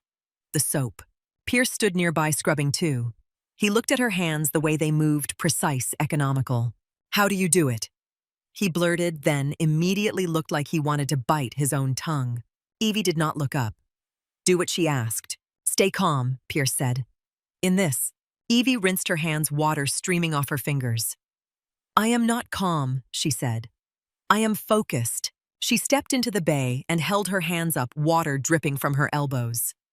The tech gowned her. The fabric instantly began absorbing sweat. Evie took her position on the patient's right side. Pierce stood across from her. Harris adjusted the ventilator settings. The corpsman hovered near the blood tubing, ready. Evie looked at the patient one more time. His chest rose with the ventilator. His face was slack, alive, but slipping. Scalpel, Evie said. The instrument landed in her palm, familiar weight. A power flicker hit the lights. For half a second, the bay dimmed. Evie did not pause. The generator caught. The lights returned, stuttering once. The monitor beep did not stop. It simply grew more frantic. Incision, Evie said. She cut clean down the midline, decisive. Skin opened. Subcutaneous tissue. Fascia. Each layer separated with practiced efficiency. Blood welled. Not arterial spray, but a heavy ooze that told the story underneath. Suction, Evie said. The suction whined, then sputtered. The tech's eyes widened. It is failing, she said. Evie's voice stayed flat. Manual suction, she said. 2 canisters. Swap fast. The corpsman grabbed a handheld suction unit and began pulling blood away. It was slower, more work. Pierce's eyes flicked to the monitor. Pressure is dropping, he said. Hang blood, Evie replied. The corpsman adjusted the line. The blood ran in warmer than it should have been because someone had remembered the warming cabinet. Evie did not thank them. She simply noticed and continued. She opened the peritoneum. The cavity released blood like a tide. Pack, Evie said. Sponges went in one after another, stuffing space, buying time. Evie's hands moved through the abdomen with a tactile intelligence, feeling what her eyes could not see under pooling blood. There, left upper quadrant, the spleen. Enlarged, ruptured, torn like wet fabric. Splenic bleed, Evie said. We control the hilum. Pierce leaned in, trying to see. Sweat ran down his temple. He blinked hard. Retractor, Evie said. The tech handed it over. Evie placed it, opened the field. The heat made the metal feel alive in her hands. Pierce lifted tissue gently, following her lead. Clamp, Evie said. Pierce reached for a hemostat, fumbled slightly as sweat made his gloves slick. Evie's hand shot out and steadied the instrument, guiding it into place with a movement so clean it did not feel like correction. It felt like choreography. Feel the pulse, she said quietly. That is the artery. You respect it. You do not fear it. Pierce swallowed. Yes, ma'am. Evie isolated the splenic artery. Clamp, she repeated. Pierce clamped. The bleeding slowed but did not stop. The spleen continued seeping from torn capsule. We are taking the whole organ, Evie said. Short gastrics first. Pierce nodded, eyes fixed on her hands. Evie tied and cut with rhythm. Tie. Cut. Tie. cut. Each vessel secured, each movement economical, the heat pressed down. Sweat soaked her mask, making each breath feel like pulling air through cloth. The overhead light shimmered again. Harris spoke from the head of the bed. "Pressure is 78 systolic," he said. "He is not tolerating much more time." Evie did not look up. "He will," she said, voice calm enough to borrow time. "Blood. Now." The corpsman switched bags. Red ran into Nathan's veins. Pierce's hands shook once. He steadied them against the retractor and forced them still. Evie glanced at him. "Breathe," she said. Pierce inhaled sharply. No, Evie corrected. "Slow." Pierce adjusted. 4 in, hold, 6 out. His shoulders lowered a fraction. A corpsman at the supply cabinet swayed, then grabbed the counter. "Heat casualty," the tech said, voice tight. Evie's gaze flicked over. The corpsman's eyes were unfocused. Sweat poured off him. "Out," Evie said. "Replace him. Water. Salt. Now." No anger, no softness, only triage. Someone took the corpsman by the elbow and guided him out. Another stepped into his place without ceremony. Evie returned to the spleen. "Mobilize," she said. Pierce assisted, gaining confidence as each instruction matched what he saw. He began anticipating. "More traction here," Evie said. Pierce adjusted. "Good," Evie said. The word landed like permission. She double-ligated the splenic vessel's clamped tide cut. The spleen came free in her hands, heavy and ruined. She lifted it, held it out. "Specimen," she said. The tech took it like it mattered, because it did. It was the difference between life and death sitting on a tray. "Irrigate," Evie said. "I want to see." Warm saline flowed. Evie inspected quickly, but thoroughly. Liver edge, stomach, diaphragm, mesentery. A small bleeder on the gastric wall winked red. Pierce saw it too. "There," he said, voice sharper now. Evie nodded. "Good eye," she said. "Clamp." Pierce clamped. Evie tied. The field went quiet. The monitor beep slowed slightly. Harris spoke again, voice strained but hopeful. "Pressure is 91 systolic," he said. Evie kept inspecting. "We do not celebrate until it stays," she said. She searched for liver involvement. The surface looked bruised but intact. No active bleed. "Dryfield," Evie said. "We close." Pierce exhaled, then caught himself and kept breathing slow. They closed in layers. Fascia, first strong sutures placed quickly, evenly. Subcutaneous. Skin. The power flickered again. The lights dimmed for a fraction. Evie did not stop. Her hands were already beyond the room's ability to distract. When the last suture tightened, Evie stepped back and let the tech dress the incision. Harris checked the monitor and nodded once. 102/64, he said. Heart rate down to 112. The room released a breath. Pierce stared at Evie, eyes wide, mask damp. "Ma'am," he said, struggling for words. That was fast. Evie peeled off her gloves. Her hands were wrinkled from sweat. Still steady. "Fast is not the compliment," she said. "Accurate is." Pierce nodded, swallowing. "I have never seen anyone work like that," he said. Evie turned toward the sink, stripped off her gown with the tech's help. Her scrubs underneath were soaked through. The air felt heavier now that the immediate crisis had eased, as if her body had waited until the last knot was tied, to admit how hard the heat had been pressing on it. At the sink, she washed blood from her hands. The water ran red, then pink, then clear. She stared at her fingers under the stream. For a moment, the memory tried again. A different table, a different young face, a different monitor, beeping too fast. Evie closed her eyes briefly and breathed. When she opened them, the present held. Behind her, footsteps entered the bay. Admiral Harlan moved toward the monitor, eyes scanning the numbers. Pierce stood a little straighter when he saw him. Harlan looked at the patient, then at Evie. "Stable," he said. Evie dried her hands. For now, she replied. "He needs antibiotics. He is asplenic. He needs careful monitoring for bleeding and infection. Keep him warm. Keep his pressure up. Do not let anyone treat this like the danger ended because the incision closed." Pierce nodded quickly. "Yes, ma'am." Harlan studied Evie's face. "How do you feel?" he asked. Evie stared at the patient for a long beat. Nathan Cole's chest rose steadily under the ventilator. The monitor beeped in a slower rhythm, now the sound less frantic. Evie's voice came quiet. "Hot," she said. "Tired." Harlan waited. Evie swallowed. Her throat tightened, then loosened as if something inside her had shifted by a fraction. "And he is alive," she added. Harlan nodded once. "Yes," he said. "He is." Evie stood still, letting that fact settle into her bones. Not as victory, not as redemption, simply as reality. Her gaze moved to Pierce. His eyes still held that stunned look, not worship, not fear, but the shock of watching someone do work that changed the shape of a room. Evie's voice returned to its operational calm. "Lieutenant Pierce," she said, "you assisted well. You kept up when it mattered." Pierce's breath hitched. "Thank you," he managed. Evie nodded once small. "Get some water," she said. "Then write your operative note while it is fresh."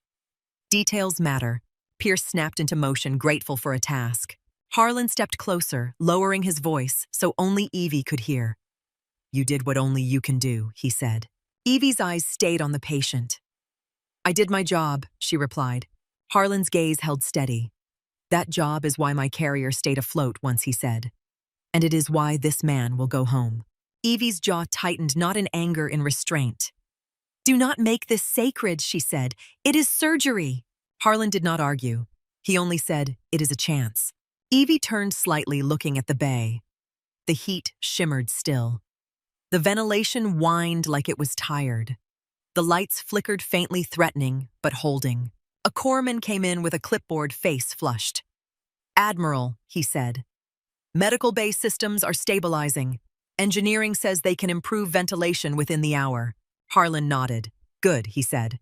Evie watched the corpsman. Young, sweat slick on his brow, eyes bright with the relief of surviving the moment. She thought of 6 faces she carried.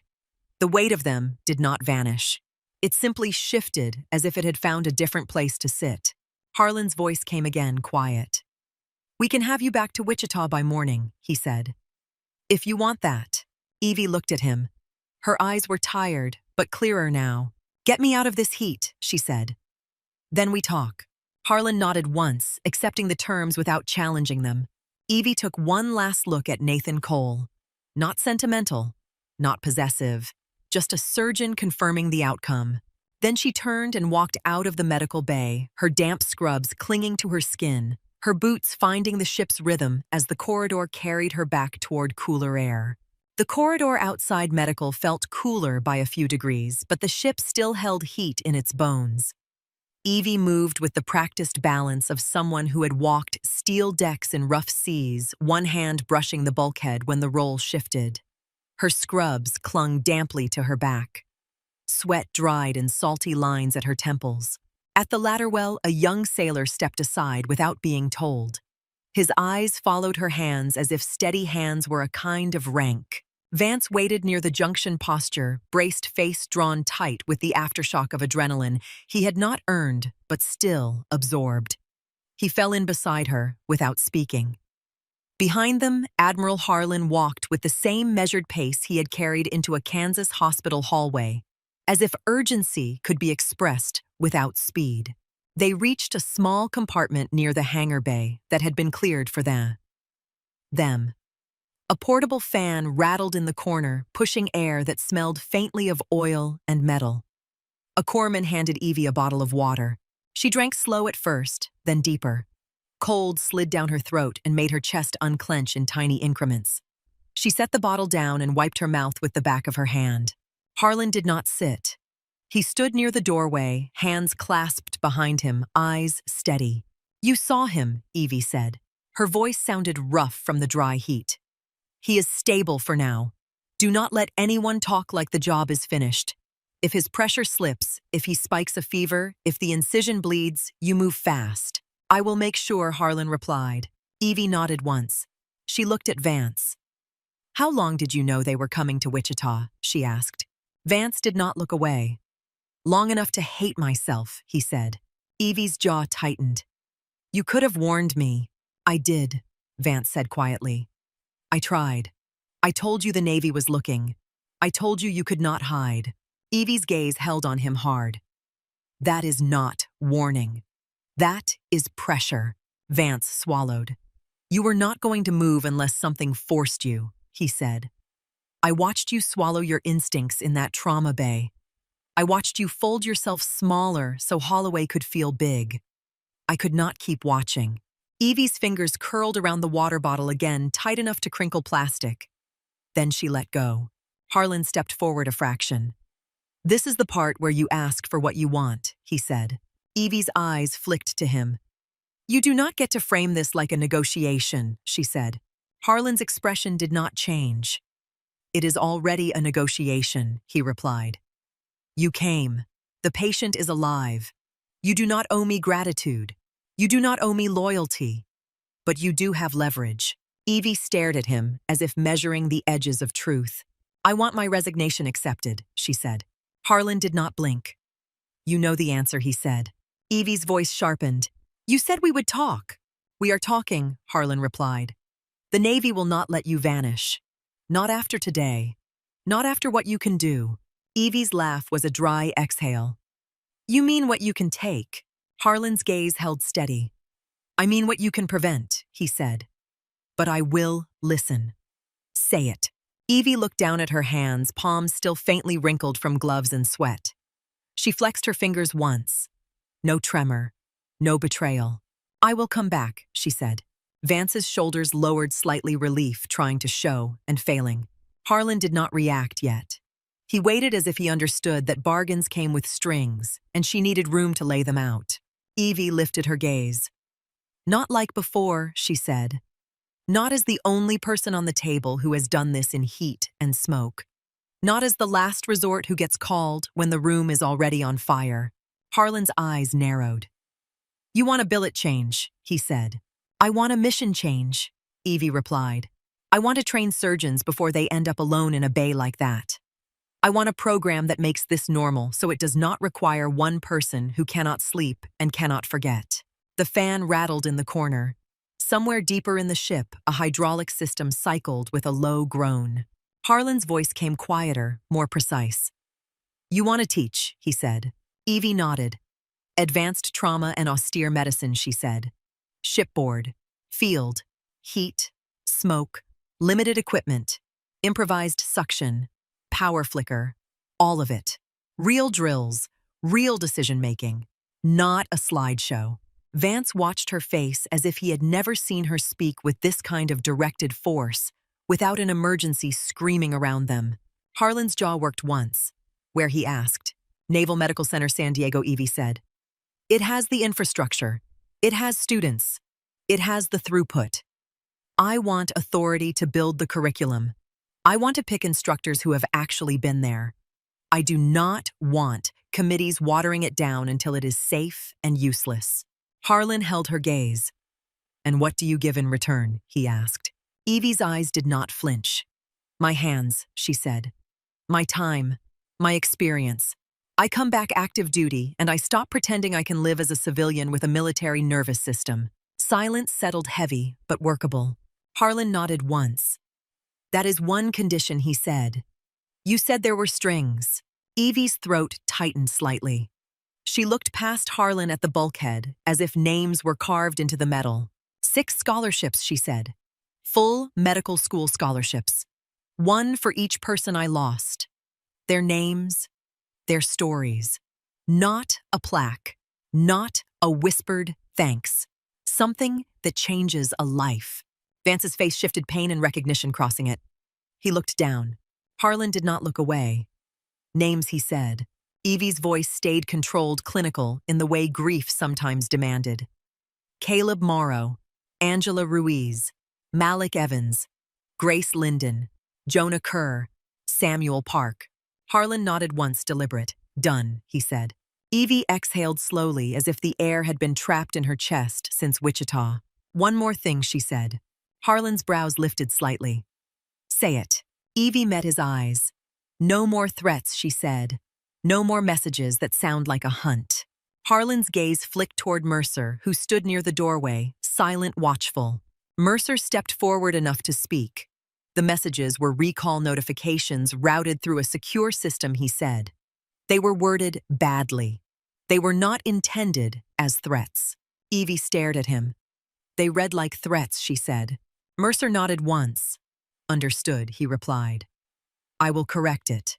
Evie held his gaze a beat longer, then looked back to Harlan. I do not get dragged, she said. If you need me, you ask. You tell me the truth. If you lie, I walk. Harlan nodded. Agreed, he said. The ship's intercom crackled faintly, then fell quiet. The fan kept rattling. Vance finally spoke, voice low. Evie, he said, I am sorry. Evie looked at him. Her eyes were tired, but clear. I know, she said, but do not do it again. Vance swallowed. I will not, he said, and the words sounded like an oath. Harlan checked his watch. We need to move, he said. Engineering stabilized ventilation. Cole will be transferred to a cooler bay for monitoring. Pierce will stay with him. Evie nodded. Make sure he documents everything she said. Operative note. Blood units. Vitals. Any power flickers. If he spikes a fever, he does not wait. He calls. Harlan gave a small nod and turned. Evie followed them back through corridors and ladders. The climb made her shoulders burn in the humid air. By the time they reached the hangar bay, the cooler air felt like mercy. On the flight deck, the night had thickened. Stars were faint above the ship's lights. The helicopter weighted rotors, still crew moving with quiet speed. Evie paused at the threshold, one hand touching the frame of the watertight door. The deck rolled under her feet. Her body adjusted automatically. Vance stood beside her. You did it, he said quietly. Evie stared out at the dark ocean. I worked, she replied. Vance's voice softened. You came back to the place that broke you, he said. Evie's jaw tightened. I came back to a patient, she said. Do not turn it into anything else. Harlan stepped onto the deck and turned to look at her. Dr. Hart, he called over the wind. We will formalize the orders when we land. Evie nodded once and stepped forward. The helicopter lifted into the night and the ship shrank beneath them until it was just a cluster of lights on black water, then nothing at all. The return flight felt different. The cabin was still loud, still vibrating, but the tension in Evie's chest had shifted shape. It was not gone. It simply moved from a choking pressure to a tight, focused line, like a suture pulled clean and held. Vance watched her face across the cabin. Do you think he will make it? He asked. Evie kept her eyes on the darkness outside. He has a chance, she said. That is the only honest thing. Vance nodded slowly, accepting the answer as the only one a surgeon could give. They landed at a military airfield outside Wichita. A car waited on the tarmac. Evie stepped into cold night air that smelled of grass and distant asphalt. Her skin prickled as her sweat cooled. Harlan walked with her to the car, not close, not far. You will return to Cedar Grove in the morning, he said. I will have Mercer coordinate with Dr. Brooks so your departure is clean. Evie's eyes flicked to him. I do not want spectacle, she said. You will not get it, Harlan replied. You will get paperwork. Evie almost smiled, almost. The car took her back to the hospital while the city still slept. The emergency entrance glowed with the same fluorescent harshness. Nothing about the building looked different, but Evie felt changed in the way a joint feels different after it has been reset. Inside, Nurse Marcy Lane stood at the charge desk with a cup of coffee in her hand. She looked up as Evie approached, and her face tightened with a mix of worry and anger. Where did they take you? Marcy asked. Evie's voice stayed calm. To do surgery, she said. Marcy's eyes flashed. You cannot just disappear in the middle of a shift and come back like it is nothing. She said, then stopped herself, realizing how strange the sentence sounded when aimed at Evie. Evie studied her. How did the department hold? She asked. Marcy exhaled. We held, she said. Brooks stayed late. Shaw stayed. Holloway did not leave. He actually worked. Evie nodded once. Good, she said. Marcy leaned closer, voice low. They say you are Navy, she said. They say an Admiral came looking for you.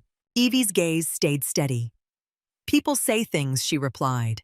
Marcy held her eyes. I watched you today, she said. I watched you save people who were not supposed to make it. You do not get to pretend you are just the supply closet lady. Evie's throat tightened. She looked away first toward the corridor where the trauma bays sat quiet, now curtains drawn, machines humming. I am tired, Evie said. Marcy nodded. Then go home, she said softer. Sleep. Eat. Do not pretend you can run on will forever. Evie started to speak, then stopped. Thank you, she said finally. Marcy's eyes softened. Yeah, she replied. Any time. Dr. Ellen Brooks waited in her office with the blinds half open. Morning light cut across the desk in pale stripes.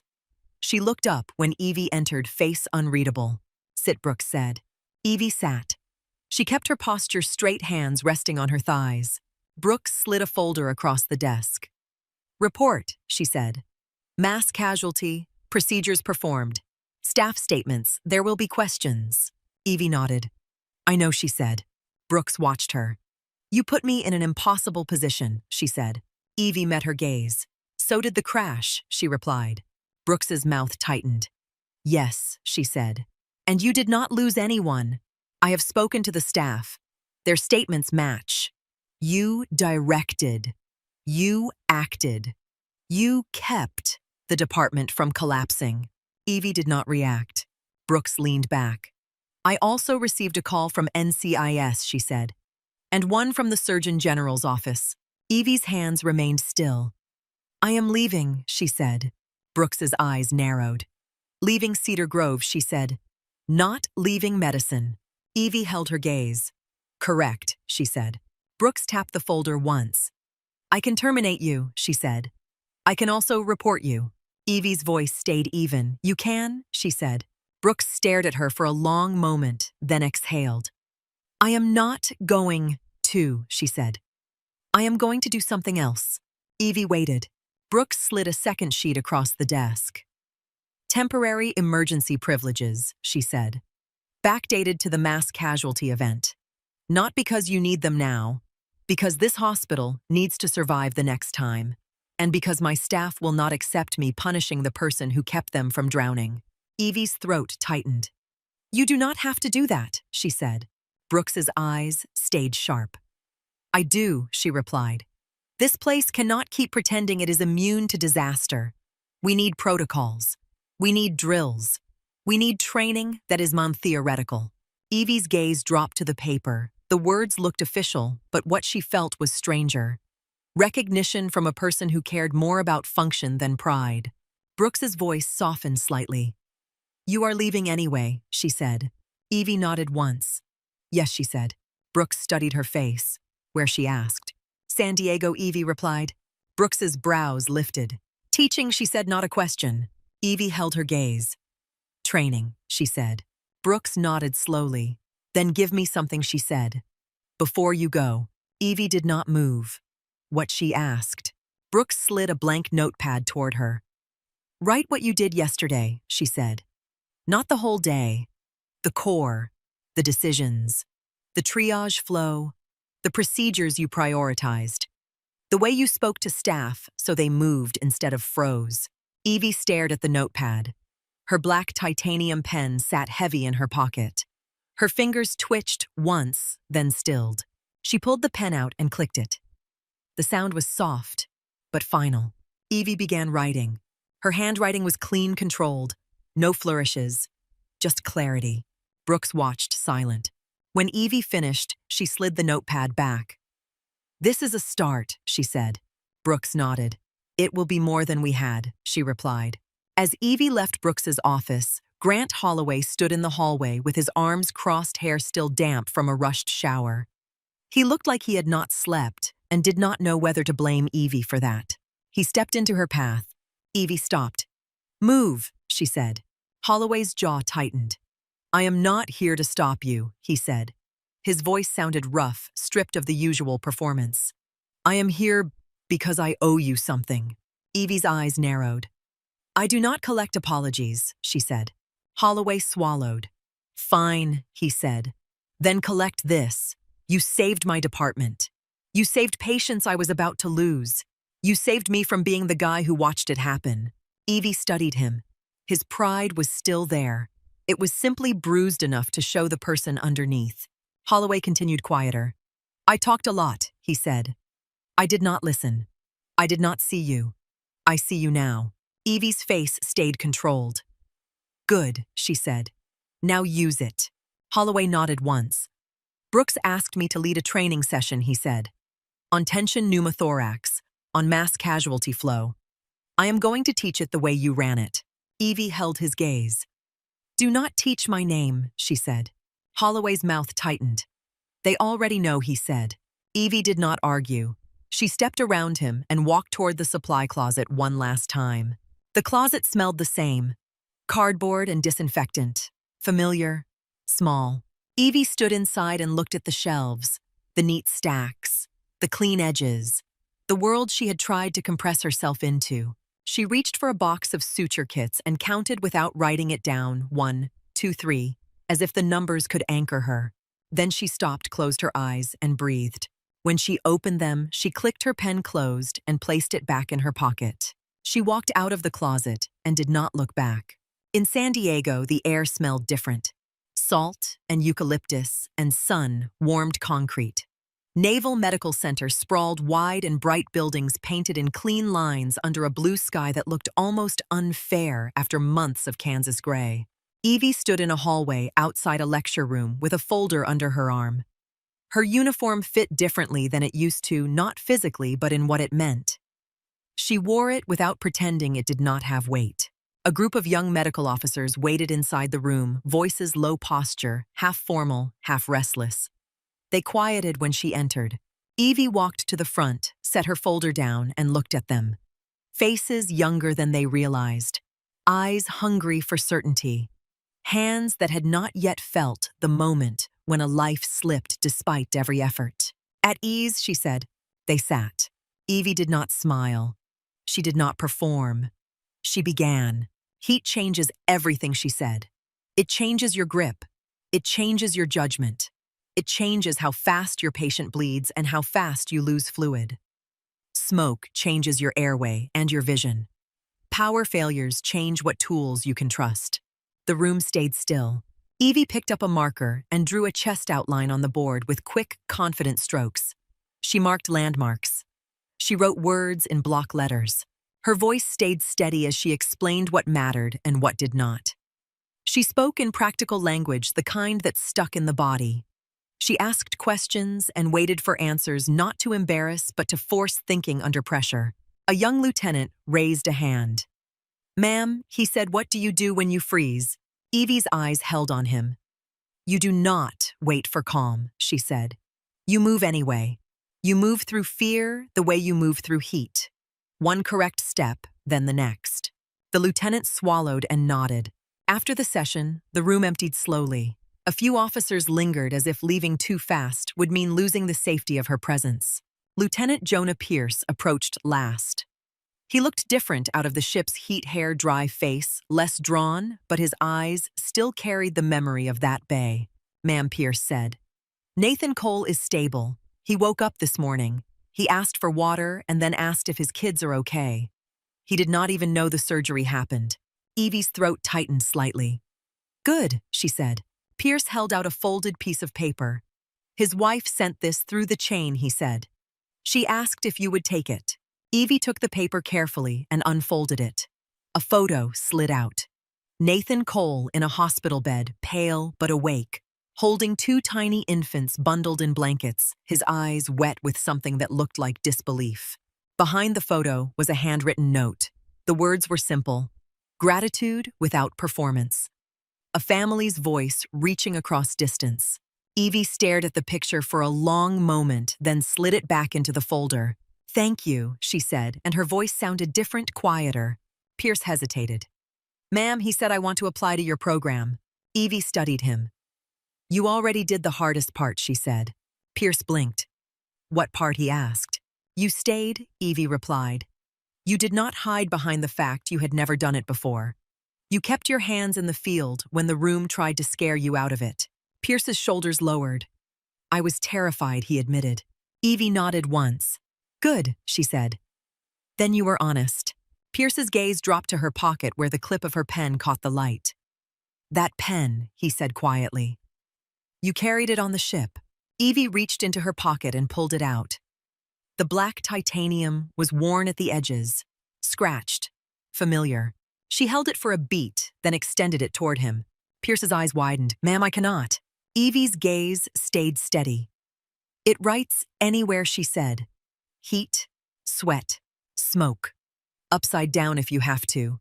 When your hands shake, it still makes a clean line. Pierce took it with both hands, careful as if it might be fragile. Evie met his eyes. You do not need a symbol, she said. You need a tool. Pierce swallowed. Yes, ma'am, he said. Evie nodded once and turned back toward her office. Her office was small, clean, functional. A desk, a chair, a whiteboard, a window that caught late afternoon sun. On one wall, 6 frames hung in a simple line. Names, faces, not public heroes. People she had known by touch and timestamps and last words. She set her folder down, took out Nathan Cole's photo, and placed it in a frame on the corner of the desk, angled toward the chair where she would sit. She stood for a moment, looking at the 6 frames, then at the new photo. Her phone vibrated softly, a message from Brooks. Protocol draft complete. Training scheduled. Holloway complained twice and then showed up early. Evie stared at the screen for a beat, then typed a short reply. Good. She set the phone down. Outside, the sun lowered toward the ocean. The light turned gold and stretched long shadows across the parking lot. Evie walked to the whiteboard and wrote a list of skills in clean block letters. Not as a plan, as a record of what had to be repeated until it lived in muscle memory. She capped the marker and stood still, listening to the quiet hum of the building. Somewhere down the hall, voices rose and fell in the cadence of training. Young doctors learning. People who would not have to discover everything alone in a bay that felt like an oven. Evie reached into the desk drawer and took out a stack of scholarship forms. The first page held 6 blank lines for names at the top, ready for the ink that would make grief into something practical. She looked at the lines, then at the 6 frames. Her voice was barely audible in the empty room. I remember, she said. Then she clicked a pen and began to write.